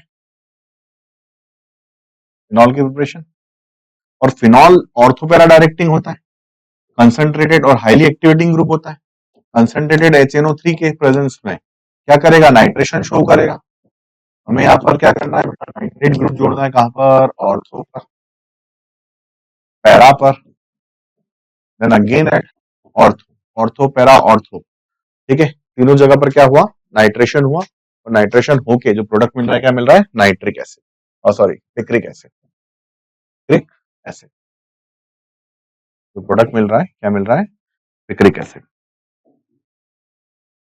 पिक्रिक एसिड। देख लेते हैं कौन सा ऑप्शन मैच कर रहा है इससे। देखिए तो फर्स्ट वाले में हमें मिलना चाहिए पिक्रिक एसिड, तो थर्ड, तो पी का आंसर आना चाहिए थर्ड, तो ऑप्शन एलिमिनेट हो जाएंगे कैसे, पी का 2 पी का 2 पी का 3 3, मतलब आंसर या तो सी होगा या डी होगा, और क्यू अगर हमने कर लिया तो हमारा आंसर आ जाएगा, हमें आगे फिर सॉल्व करने की भी रिक्वायरमेंट नहीं होगी, पर फिर भी कंफर्मेशन के लिए हम एक और एक सॉल्व करके और चेक कर लेंगे। तो चलिए देखिए नेक्स्ट पर आते हैं हम। नेक्स्ट नाइट्रोबेंजीन की रिएक्शन है कंसंट्रेटेड HNO3, अरे नाइट्रोबेंजीन की अगर मैं बात करूं तो नाइट्रोबेंजीन क्या होता है, मेटा डायरेक्टिंग, आने वाले न्यूक्लियोफाइल को कहां भेजे, आने वाले इलेक्ट्रोफाइल को कहां भेजेगा वो, मेटा पोजीशन पर, मतलब जब HNO3 से इसकी रिएक्शन करोगे तो जो नाइट्रो ग्रुप है, ठीक है, जो नाइट्रो ग्रुप है वो कहाँ जाएगा, मेटा पोजीशन पर, ठीक। SnCl2 से रिडक्शन करने पर अरे अमीन बनता है, नाइट्रो ग्रुप का जब रिडक्शन करते हैं तो प्रोडक्ट क्या मिलता है, अमीन। ये अमीन मिल गया आपको, NH2 ये अमीन मिल गया, ठीक है। फिर अरे अमीन की रिएक्शन किससे, NaNO2 और HCl, ठीक है, याद करो क्या बनता है, डायजोनियम सॉल्ट, NaNO2 और HCl, डायजोनियम सॉल्ट। और डायजोनियम सॉल्ट का हाइड्रोलिसिस करने पर फिनॉल, तो NH2 ग्रुप की जगह हमको क्या प्लेस करना है, OH, OH एंड OH, ठीक है। तो ये प्रोडक्ट बना। अब क्या करना है आगे, अब आगे जो बना है उसकी फिर रिएक्शन करना है कंसंट्रेटेड HNO3 और कंसंट्रेटेड H2SO4। अब यहां पर देखिए, अब ये दोनों ग्रुप ऑर्थो पैरा डायरेक्टिंग है, तो ये दोनों रीइंफोर्स करेंगे ऑर्थो, ऑर्थो, ठीक है, और इसकी ये पैरा या इसकी ऑर्थो बोल दो। इन तीनों प्लेस पर हमें NO2 ग्रुप इंसर्ट करना है, NO2 ग्रुप इंसर्ट करना है। NO2 की साइज छोटी होती है तो ये दो OH ग्रुप के बीच में भी इंसर्ट हो जाएगा, ठीक है, पर बड़े ग्रुप जो है वो इन NO2 ग्रुप दोनों में इंसर्ट नहीं हो पाते, दोनों ग्रुप के बीच में, दो ग्रुप के बीच में ग्रुप इंसर्ट नहीं हो पाता अगर उसकी वंडरवॉल रेडियस लार्ज हो तो, पर यहां हम इंसर्ट करा सकते हैं, ठीक है। NO2 ये आपका फाइनल प्रोडक्ट मिला। तो एक बार चेक कर लेते हैं कि हमारे ऑप्शंस के साथ कौन सा मैच कर रहा है। यहाँ पर हमारा ऑप्शन दो OH के बीच में NO2 और ये फिफ्थ, फिफ्थ, तो आर का जो आंसर आएगा वो आएगा फिफ्थ, आर का आंसर फिफ्थ है, तो आर का आंसर फिफ्थ डी ऑप्शन में दिख ही रहा है। हमारा आंसर क्या हो जाएगा, D, answer will B D. Clear हुई बात यहाँ पर। तो ये हुआ हमारा जेई एडवांस का पेपर, ठीक है। Thank you very much.